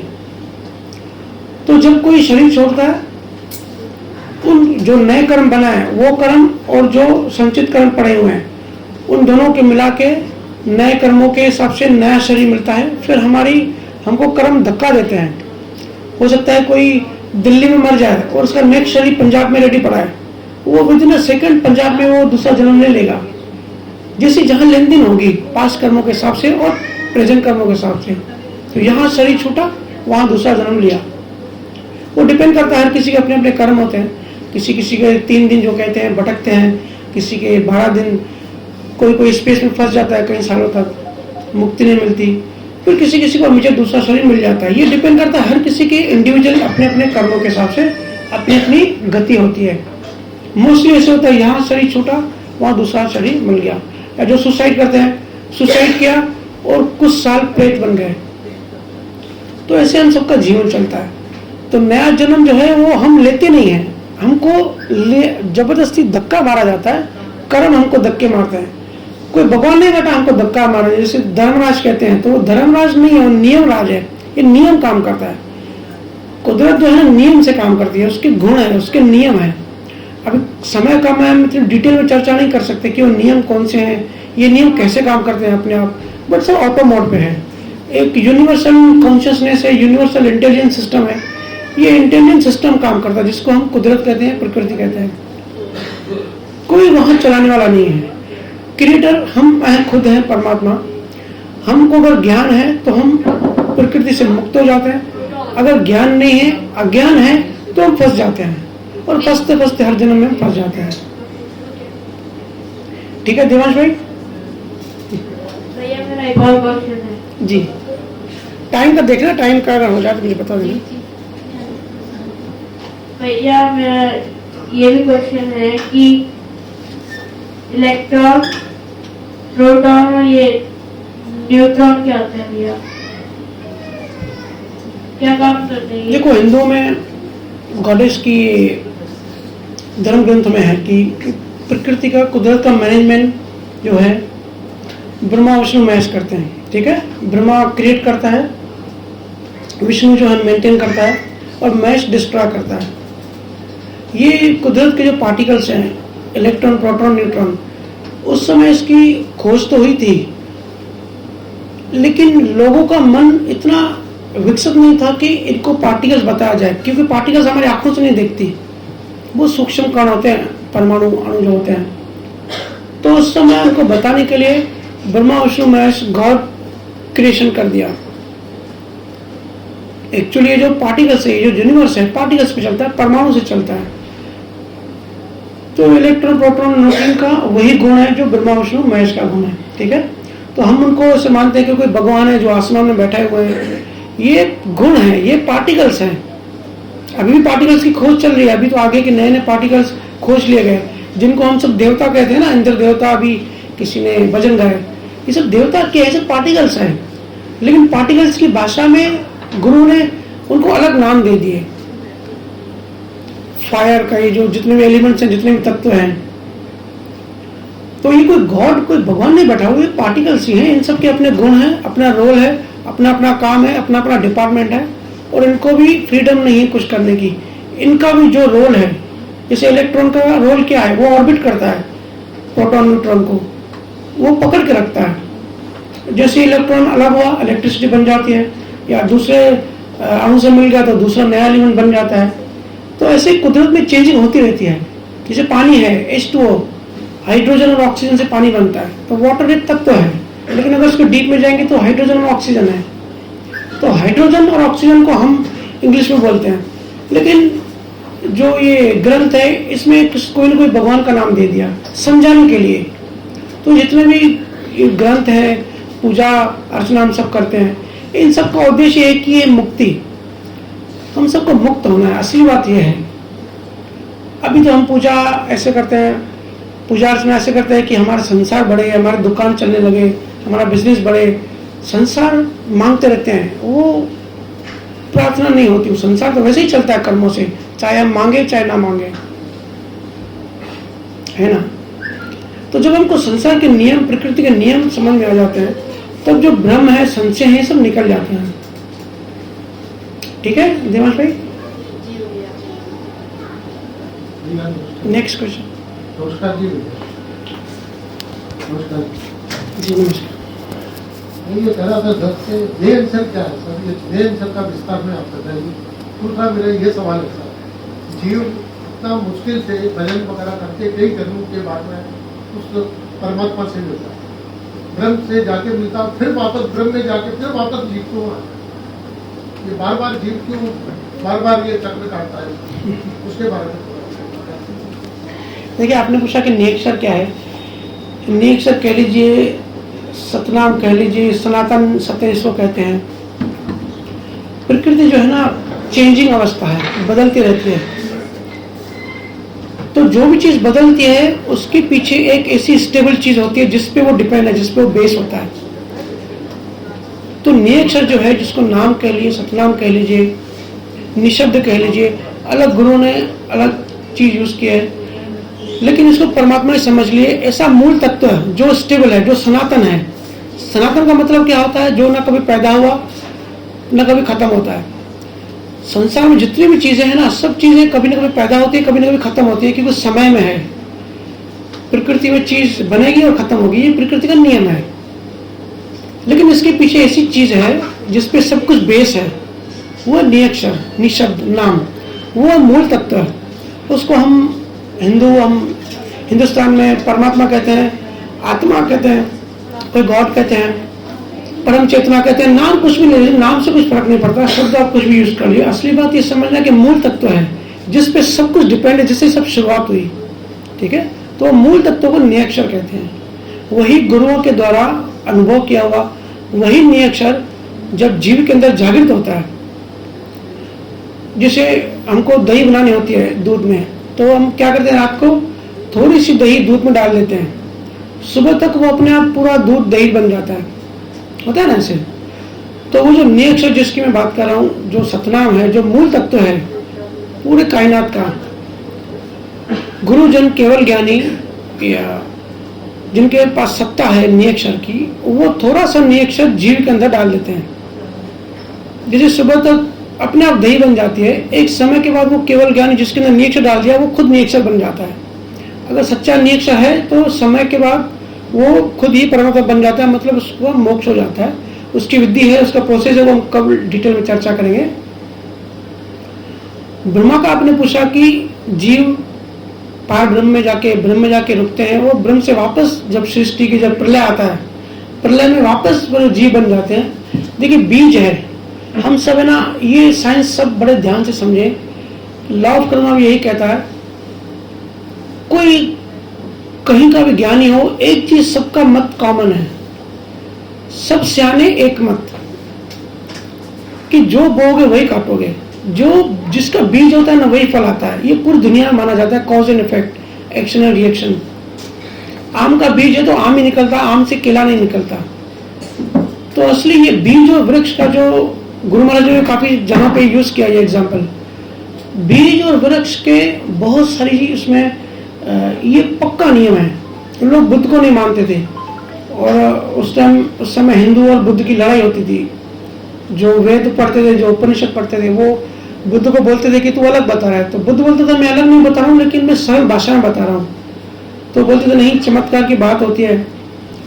तो बुद्ध कहता था कि अगर चमत्कार कर सकते हो तो ये करके दिखाओ, आम का बीज से आप केले का वृक्ष उगा के दिखाओ। प्रकृति के नियम के विरुद्ध कोई नहीं जा सकता, ऐसे चमत्कार नहीं होते, सब नियम काम करता है। और हर चीज में हम देखते हैं ना, वो सब वृक्ष है, लेकिन इसका कॉज, इसका कारण पीछे है, उसी को हम बीज कहते हैं। आज हम सब यहाँ है ना, 20 स्वरूप थे, पार ब्रह्म में थे, वहां पे 20 स्वरूप थे। बीज जब तक रहेगा तब तक हम बार बार जीव बनेंगे। गुरु महाराज ने अलौकिक ग्रंथ में काफी डिटेल बताई है कि त्रिकुटी के आगे जब कोई जीव आगे बढ़ता है, तो जैसे एक इंसान पहले अंदर बनियान पहनता है, उसके ऊपर शर्ट पहनता है, उसके ऊपर जैकेट पहनता है, ऐसे कपड़े पहनते जाता ना, ऐसे जो हंस है, जो चेतना है, जितनी नीचे गिरती गई वो अलग अलग जगहों पे वो कपड़े उनको पहनते गई। हंस हुआ, फिर वो चेतना हुई, फिर श्रुति आई, श्रुति के ऊपर दिव्य शरीर आया, ऐसे नए शरीर उसके ऊपर आते गए। ठीक है, त्रिकुटी तक, फिर ब्रिकुटी, फिर नीचे आई।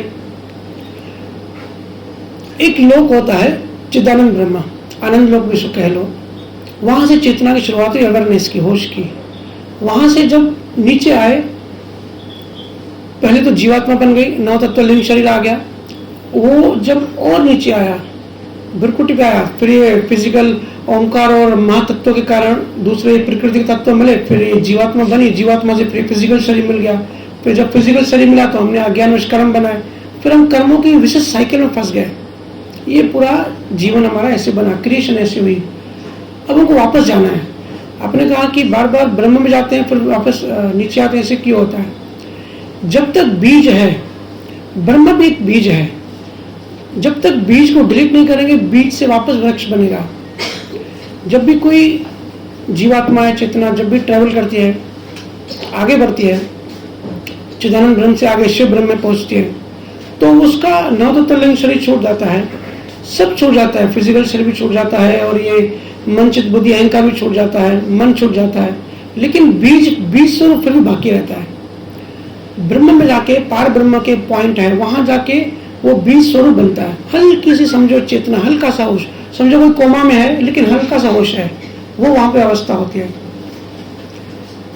तो जब प्रलय आती है, जब कई अरब साल बाद नई जब सृष्टि बनती है, क्योंकि बीज है। और देखो गर्मियों में किसान क्या करता है, बीज डालता है, और जब सही समय आता है, बारिश आती है, सही समय पे जब उसको न्यूट्रिशन मिलते हैं, पानी मिलता है, वैसा टेम्परेचर मिलता है, तो बीज से वापस वो फल निकल जाता है, वापस से पौधा निकल जाता है। तो जब बीज है, ब्रह्म में बीज है, तो जब सही समय आता है, सही क्लाइमेट मिलता है, तो वो वापस से पेड़ बन जाता है, मतलब वापस से वो नीचे गिरना चालू कर जाता है, वापस से वो संसार में आ जाता है। तो ब्रह्म से इंसान बनेगा, इंसान से वापस ब्रह्म बनेगा, ये साइकिल चलती रहेगी। तीर्थंकरों का जैसे कहते हैं ना कि वो शुद्ध शिला में जाके रहते हैं, दशम द्वार नहीं खुला, लेकिन दशम द्वार के ठीक नीचे शुद्ध शिला होती है। तो शुद्ध शिला का मतलब भी वहां पे बीज है। बहुत सालों बाद, हम तो काउंट भी नहीं कर सकते, अनंत सालों बाद, क्योंकि बीज है, तब तक वो वापस शरीर लेगा, तब तक वापस वो संसार में आएगा, पौधा बनेगा, पेड़ बनेगा। तो हमको क्या करना है? हमको बीज को डिलीट करना है। तो गुरु महाराज का जो ज्ञान है ना, वो इस तरीके का है, इससे प्रोसेस है कि बीज जो बन गए, बीज से भी आगे का ज्ञान है। सत्य स्वरूप जिसको कहते हैं ना, जब सत्य स्वरूप में जब पहुंच जाते हैं तो नियक्षर से मिलकर नियक्षर ही हो जाते हैं। नियक्षर की जो अखंड ध्वनि कहते हैं ना, नियक्षर से मिलकर जब अखंड ध्वनि सुनते हैं, तब हम खुद नियक्षर स्वरूप भी बन जाते हैं, या सत्य स्वरूप बन जाते हैं। और ये ब्रह्म का जो बीज है, ये डिलीट हो जाता है। बीज खत्म हो गया तो उससे पेड़ नहीं बनता, पेड़ के लिए बीज चाहिए। तो बीज से पेड़, फिर पेड़ में फल मिलता है, फल से लाखों बीज होते हैं, उन बीजों से फिर वो नया पेड़। ऐसे बीज और पेड़ की साइकिल में हम सब फंसे हुए हैं। तो हमको अगर पेड़ नहीं चाहिए तो क्या करना पड़ेगा? बीज को डिलीट करना पड़ेगा। तो ऐसे वो बीज डिलीट होता है। ठीक है जी, जब तक बीज डिलीट नहीं होता है, साइकिल में हम आते ही रहेंगे।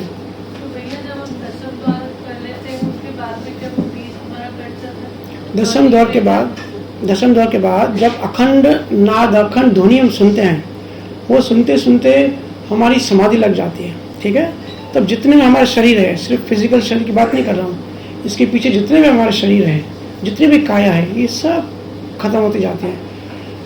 अभी भी दशम द्वार खुला है, लेकिन हमारी चेतना वहाँ स्थिर नहीं हुई, हम बार बार गिर जाते हैं, क्योंकि हम फिजिकल शरीर में हैं।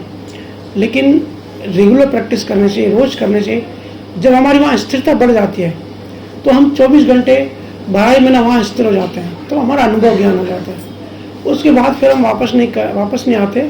उसी को ही कहते हैं ज्ञान अनुभव या परम मोक्ष, नाम कुछ भी दे दो। असली बात है कि ये शरीरों का जो बीज है, ये बीज खत्म होना चाहिए, ये बीज वहाँ खत्म हो जाता है। वो समाधि लग जाती है, फिर वो समाधि की सहज समाधि बन जाती है। फिर हम संसार में रह के संसार से निर्लप होते हैं। और आप गुरुओं के किसी के जीवन पढ़ो, रहते संसार में है, लेकिन संसार से वो बहुत दूर रहते हैं, संसार में टच नहीं करता जी। हाँ, जैसे कमल का फूल पानी के ऊपर रहता है, ऐसे केवल ज्ञानी ऊपर रहता है। ऐसों को केवल ज्ञानी कहते हैं जब इस अवस्था में वो चेतना पहुंच जाती है। उसके भी आगे निकेवल है, उस तो भाषा में बता नहीं सकते, वो तो खुद का अनुभव कर तो ज़्यादा अच्छा है। यहाँ तक भाषा सीमित खत्म हो जाती है, बहुत आगे की बात है, बहुत एडवांस बात है। मैं कहता हूँ ना, गुरु ने तो इतना एडवांस ज्ञान दिया है, वो तो उनका एहसान है, उनका उपकार है। हम अभी वहां नहीं पहुंचे, हमको अभी पैर में कांटा चुभा है, लगा है, तो हमको वो कांटा पहले निकालना है, क्योंकि हम फिर चल नहीं पाएंगे ना। हम आज जहाँ फंसे हमको वो चीज़ निकालनी है और स्टेप बाय स्टेप उस डायरेक्शन में आगे बढ़ना है। तो जो चल रहा है वो तो चल ही रहा है, मालिक करे सब की मुक्ति हो जाए और सब संसार में ऐसे रहें। और सब नहीं है कि संसार एंजॉय नहीं करना है। आध्यात्मिकवादी आदमी सबसे ज्यादा संसार एंजॉय करता है। कृष्णा की लाइफ देखो, सब करता था लेकिन पूरा ड्रामा था, सब ड्रामा, सब लीला। कहते हैं लीला, लीला मतलब क्या कि सब कुछ बाहर से किया, अंदर कुछ नहीं। बिना हथियार उठाए पूरी कौरव खत्म कर दिया और उसने बोला मैंने कुछ किया ही नहीं, लेकिन किया पूरा उसने। हम सबकी लाइफ एक ड्रामा होनी चाहिए। बाहर से कुछ भी करो, अंदर से मस्त रहो। बाहर से, क्योंकि हम सीरियस हो जाते हैं, हम इंसान है ना। बच्चे को चोट लगती है तो हमको दर्द होता है। हमने नई गाड़ी खरीदी, उस पर स्क्रैच आया तो ऐसा लगता है हमारे दिल पे स्क्रैच आ गया। हम सीरियस हो जाते हैं। सीरियस मत लो किसी चीज को। जब ये तो बात हो गई, लेकिन ये अवस्था आएगी कैसे? ध्यान में गहरा डूबने से। ध्यान को अपने रूटीन में शामिल करें। आज जो दुनिया चल रही है, 2023 में जो माहौल है, सबसे ज्यादा जरूरी ये है। इससे घर का वातावरण बनता है, बच्चे के ऊपर अच्छी वाइब्रेशन आते हैं, फिर बच्चों का भी इंटरेस्ट लग जाता है। नहीं तो बच्चे देखो 12-13 साल के हो गए तो कितने एग्रेसिव हो जाते हैं। वो फिर बाहर उनका फिर माइंड खराब होता है, वो फिर गलत डायरेक्शन में चलने लगते हैं, क्योंकि उनको जो चाहिए वो घर से मिलता नहीं है। और अगर बच्चों को बचपन में आध्यात्म पकड़ा दिया तो उसका इंटरेस्ट फिर उसी में लगा रहेगा, फिर उसको समझ आ जाएगी, विवेक उसका बहुत जल्दी विकसित हो जाएगा। विवेक मतलब रोशनी। फिर लाइफ के जो छोटे बड़े डिसीजन होते हैं ना, वो रोशनी में हम डिसीजन ले सकते हैं। आज बच्चा, हम शादी कर लेते हैं, बच्चे कोई पैदा कर लेते हैं और बच्चों को ज्ञान नहीं देते और बच्चों की शादी कर देते हैं। अब शादी बहुत बड़ी जिम्मेदारी होती है और समझो शादी में कुछ ठीक नहीं हुआ, बैड एक्सपीरियंस हुआ, लड़का अच्छी नहीं निकली या लड़की अच्छी नहीं निकली, तो डिप्रेशन में आ जाते हैं। पूरा जीवन खत्म ऐसे लगता है, पूरा अंधेरा आ गया। ऐसे क्यों लगता है? क्योंकि ज्ञान नहीं है। भाई जिंदगी बहुत अमूल्य है, ये तो छोटा पार्ट है लाइफ, तो ये शादी तो जीवन बहुत अमूल्य है, बहुत डायनेमिक है, बहुत कुछ है। इतनी छोटी सी बात पे अपसेट होने की क्या जरूरत है? ठीक है तो ठीक, अगर अच्छा है तो कंटिन्यू करो, नहीं तो मूव ऑन हो जाओ। लेकिन हम सीरियसली ले लेते हैं, पूरा जीवन वहां छोटी चीज में जाकर फंसा देते हैं, क्योंकि हम बच्चों को ज्ञान नहीं देते। फिर मेरे पास पेरेंट्स आते हैं, अरे भैया ये क्या हो गया, हमने तो अच्छी इंक्वायरी करके अच्छा खासा लड़का लेके दिया था, अच्छी लड़की लेके दी, फिर ये गलत कैसे हो गया? अरे भाई, कर्मों का अगर ज्ञान देते बच्चों को पहले ही, तो बच्चों को पता होता है कर्मों की लेन देन है। बस लोग आते हैं कि अरे भैया बीवी बहुत चिल्लाती है, बर्दाश्त नहीं होता, क्या करूं? लेकिन मैं उसे प्रेम बहुत करता हूँ। मैं कहता हूँ प्रेम करते हो, सुन नहीं सकते? दो बातें सुन लो, क्या फर्क पड़ता है? या तो प्रेम नहीं करते, फिर अगर नहीं सुन सकते तो। और कोई जब किसी को सुनाता है ना, ये भी मैं बात बता दूं, कोई किसी को कोई जबरदस्ती, किसी को इंटरेस्ट नहीं होता सुनाने में। दिन भर की फ्रस्ट्रेशन अंदर बढ़ जाती है, ये एनर्जी होती है हमारे मन के ऊपर। पति तो जेंट्स तो बाहर घूमते रहते हैं, बिजनेस में हंसी मजाक दोस्तों से, कस्टमर चलती रहती है, कभी गाली गलौज में निकाल ली तो उनके भाव निकल जाते हैं। और हमारे हिंदुस्तान में महिला मोस्टली घर पे बैठती रहती है, बाहर जॉब वगैरह कम करती है। हमारे मुंबई में तो करते हैं, बट गांव में नहीं होता। तो उनकी एनर्जी ना पूरे दिन में वो जो फ्रस्ट्रेशन है वो बढ़ती जाती है। फिर वो पूरे दिन वेट करते हैं कि आने दो पति को, पूरा गुस्सा निकालेंगे उस पर। तो वो एक्चुअली अपना बोझा निकाल रही है। बोझा फील होता है कि भाई कुछ है, होता है ना, किसी का गुस्सा किसी में निकाल देते हैं, क्योंकि वो जो गुस्सा है ना, वो एनर्जी है, वो बोझ है, वो बोझ, और वो बोझ बहुत तड़पाता है। तो आप अगर किसी को देखो कि ये हमारा प्यारा है, ये हमारा पति है, ये हमारी पत्नी है, माँ बाप है, भाई बहन है, अच्छा दोस्त है, उसकी हेल्प करना चाहते हो तो उसका बोझ निकालो। बोझ कैसे निकालोगे? उसको सुनाने दो। जो भी सुनाता है ना, वो अपना, एक्चुअली वो आपको सुनाने के लिए नहीं सुना रहा है, वो अपना बोझ हल्का कर रहा है। तो किसी का बोझ हल्का होने दो, वो पत्थर थोड़ी है कि आपके सर में लगेगा, वो बातें हैं। और एक आपको लाइफ स्टाइल आ जाएगी ना अगर मेडिटेशन के बाद, तो आपको फर्क ही नहीं पड़ेगा, यहाँ से सुनोगे, यहाँ से निकाल लोगे, लेकिन सामने वाले का बोझ निकल जाएगा। मैं अक्सर ऐसे करता हूँ और मैं काफ़ी बार एग्जाम्पल भी देता हूँ। हालांकि वर्क फ्रॉम होम है, बट कभी कभार मीटिंग वगैरह में जाना पड़ता है, कभी घर में पूरा दिन बाहर रहता हूँ। घर पे आया और कभी देखा कि मेरी वाइफ की शक्ल ऐसे सूजी हुई, तो मैं समझ जाता हूँ आज गुस्सा है, तो मैं जानबूझ के छेड़ता हूँ कि भाई निकाल, गुस्सा निकाल। जब छेड़ता हूँ, जब गुस्सा निकल गया, 5-10 मिनट सुना दिया, फिर शांति, फिर खुद भी हंसती है, बोलते आपको कुछ फर्क क्यों नहीं पड़ता। जब बोझ निकल जाता है ना, आप देखोगे वो सामने वाला खुद ही हंस पड़ेगा, खुद ही फिर सॉरी बोलेगा मैं बोलना नहीं चाह रहा था लेकिन बोल दिया। ये एक तरीका है हमको एक दूसरे की हेल्प करने की। हम सबको एक दूसरे से प्रेम से पेश आना चाहिए, एक दूसरे का हाथ पकड़ के मुक्ति के मार्ग में आगे बढ़ाना चाहिए, एक दूसरे के निमित्त बनने चाहिए। मुझे पूछते हैं ये लड़की अच्छा है, ये लड़का अच्छा है, ये घर अच्छा है, वही अच्छा है जो आपको मुक्ति में सहायता दे। अगर मुक्ति में सहायता नहीं दे रहा तो वो आपके लिए अच्छा नहीं है। अल्टीमेट हमारा जो उद्देश्य है वो मुक्ति है। ठीक है, तो समय हो गया है, इस समय है क्वेश्चन और है। ठीक है। जनक का मेरा ये सवाल था कि पाप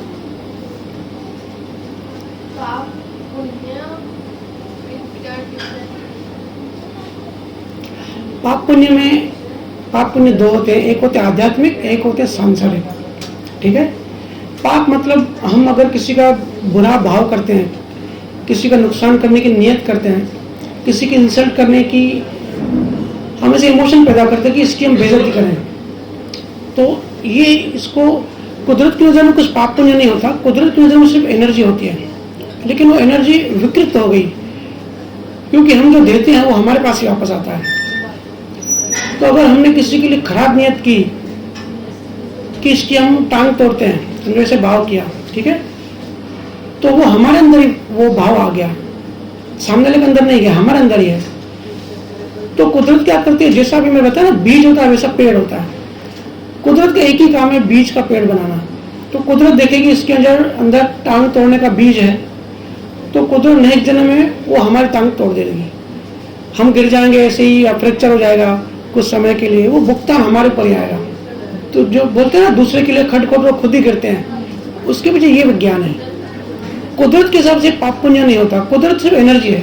वो एनर्जी को हमने क्या स्वरूप दिया, हमने क्या किया उस एनर्जी का, हमने भाव किया कि बंदे को मैं ज्ञान समझाऊं, ये भी बेचारा मुक्त हो जाए, इसको मैं पकड़ के सत्संग में लेकर आऊं या उसको लिंक दे दूं, ऐसा सिर्फ भाव किया, भले किया नहीं, भले बाहर किया नहीं, सिर्फ भाव किया।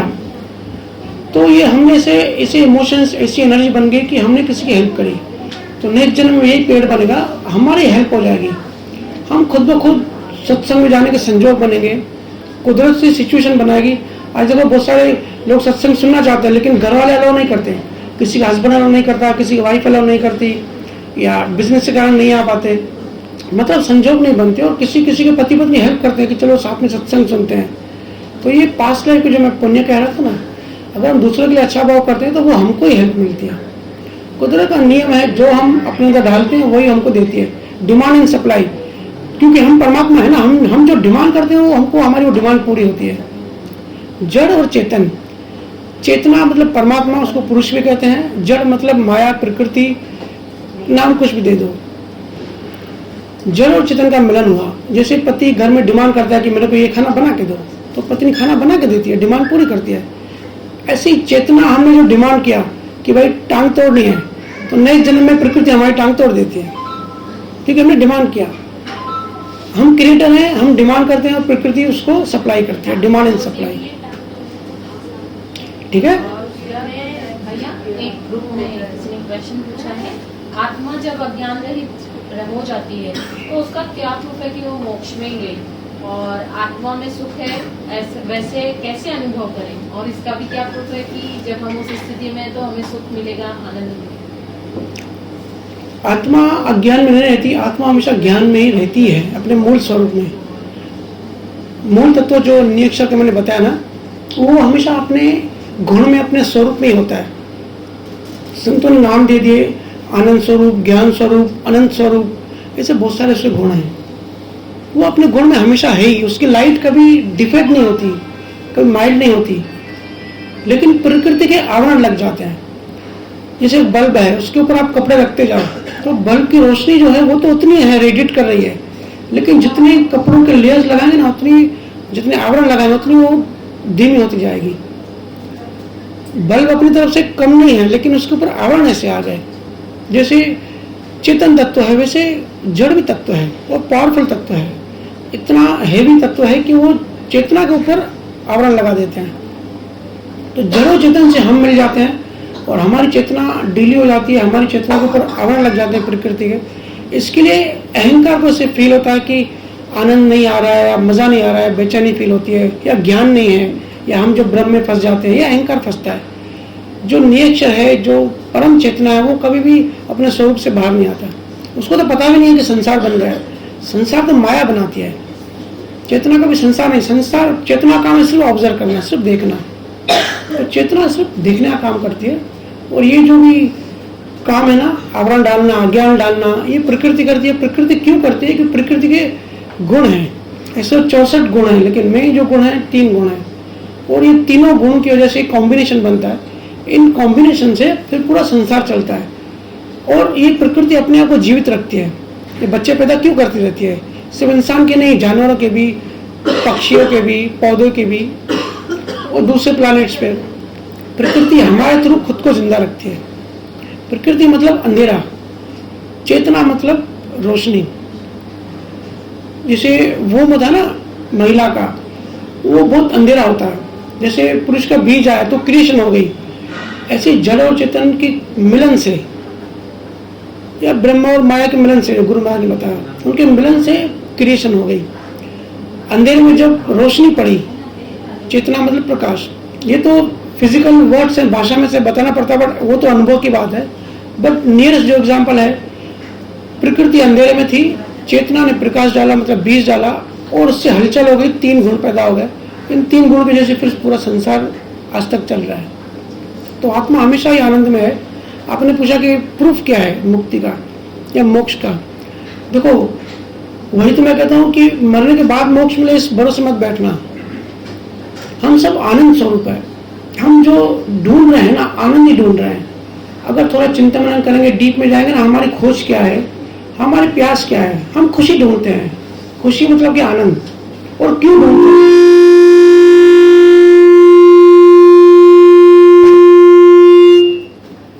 ये खुशी हम क्यों ढूंढते हैं?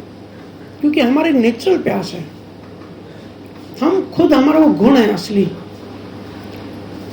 तो मोक्ष मिलेगा बाद में ऐसा होगा, वैसा नहीं है। आज हम आनंद में हैं। आज अगर हम सही डायरेक्शन में, अगर हम रिवर्स डायरेक्शन में, अगर आवरण माया के प्रकृति के हटते जा रहे हैं, तो हमको मुक्ति आज ही फील होगी, आज ही आनंद होगा। जितने परसेंटेज में हम मुक्त होते जाएंगे, उतने परसेंटेज हम आनंदित होते जाएंगे। तो ऐसा नहीं कि हमको आनंद पाना है, आनंद तो हम हैं ही, सिर्फ आवरण हटाना है। जैसे जैसे गुरु महाराज की भक्ति करते हैं ना, जैसे आगे बढ़ते हैं, ये जितने आगे बढ़ते हैं उतने आवरण टूटते जाते हैं। एक एक जो स्थान की बात करते हैं ना, ये हर स्थान पे आवरण बन गए, प्रकृति ने आवरण डाल दिए। तो जैसे जैसे स्थान आगे बढ़ते हैं, वैसे वैसे आवरण हटते जाते हैं। जितने आवरण हटते हैं उतने हम मुक्त होते हैं, और जितने हम मुक्त आज होते हैं, वो आनंद हमको आज ही फील होता है। तो ये प्रूफ है, आनंद खुद में प्रूफ है। आनंदित आदमी खुद का खुद प्रूफ है। अलग से कोई ग्रंथ, या जैसे कोई बीमार होता है तो किसी डॉक्टर के पास गया, वो ठीक हो गया, तो उसका प्रूफ क्या है? वो जो हेल्दीनेस फील करता है, वही खुद में खुद प्रूफ होता है ना। वो जो पहले पेशेंट था, अच्छा फील नहीं कर रहा था, पेन हो रहा था उसको, आज वो ठीक हो गया, तो उसको अच्छा हेल्दी फील हो रहा है, स्वास्थ्य। इसलिए संतों ने नाम दिया है स्वास्थ्य। स्वास्थ्य मतलब स्व में स्थित। जो स्व में स्थित हो जाता है ना, वो होता है असली स्वास्थ्य। तो वो हेल्दी बन जाता है, और खुद का प्रूफ खुद के अनुभव से होता है। बाहर का कोई डॉक्टर है, बाहर का कोई आदमी प्रूफ दे नहीं सकता। अगर हम मुक्त हो रहे हैं तो हमको खुद को पता पड़ता है, अगर हम बंधन में बंध रहे हैं तो हमको खुद को पता पड़ता है। ठीक है, रामदेव सत्संग को अभी समय हो गया। आप सबका बहुत बहुत धन्यवाद। सबको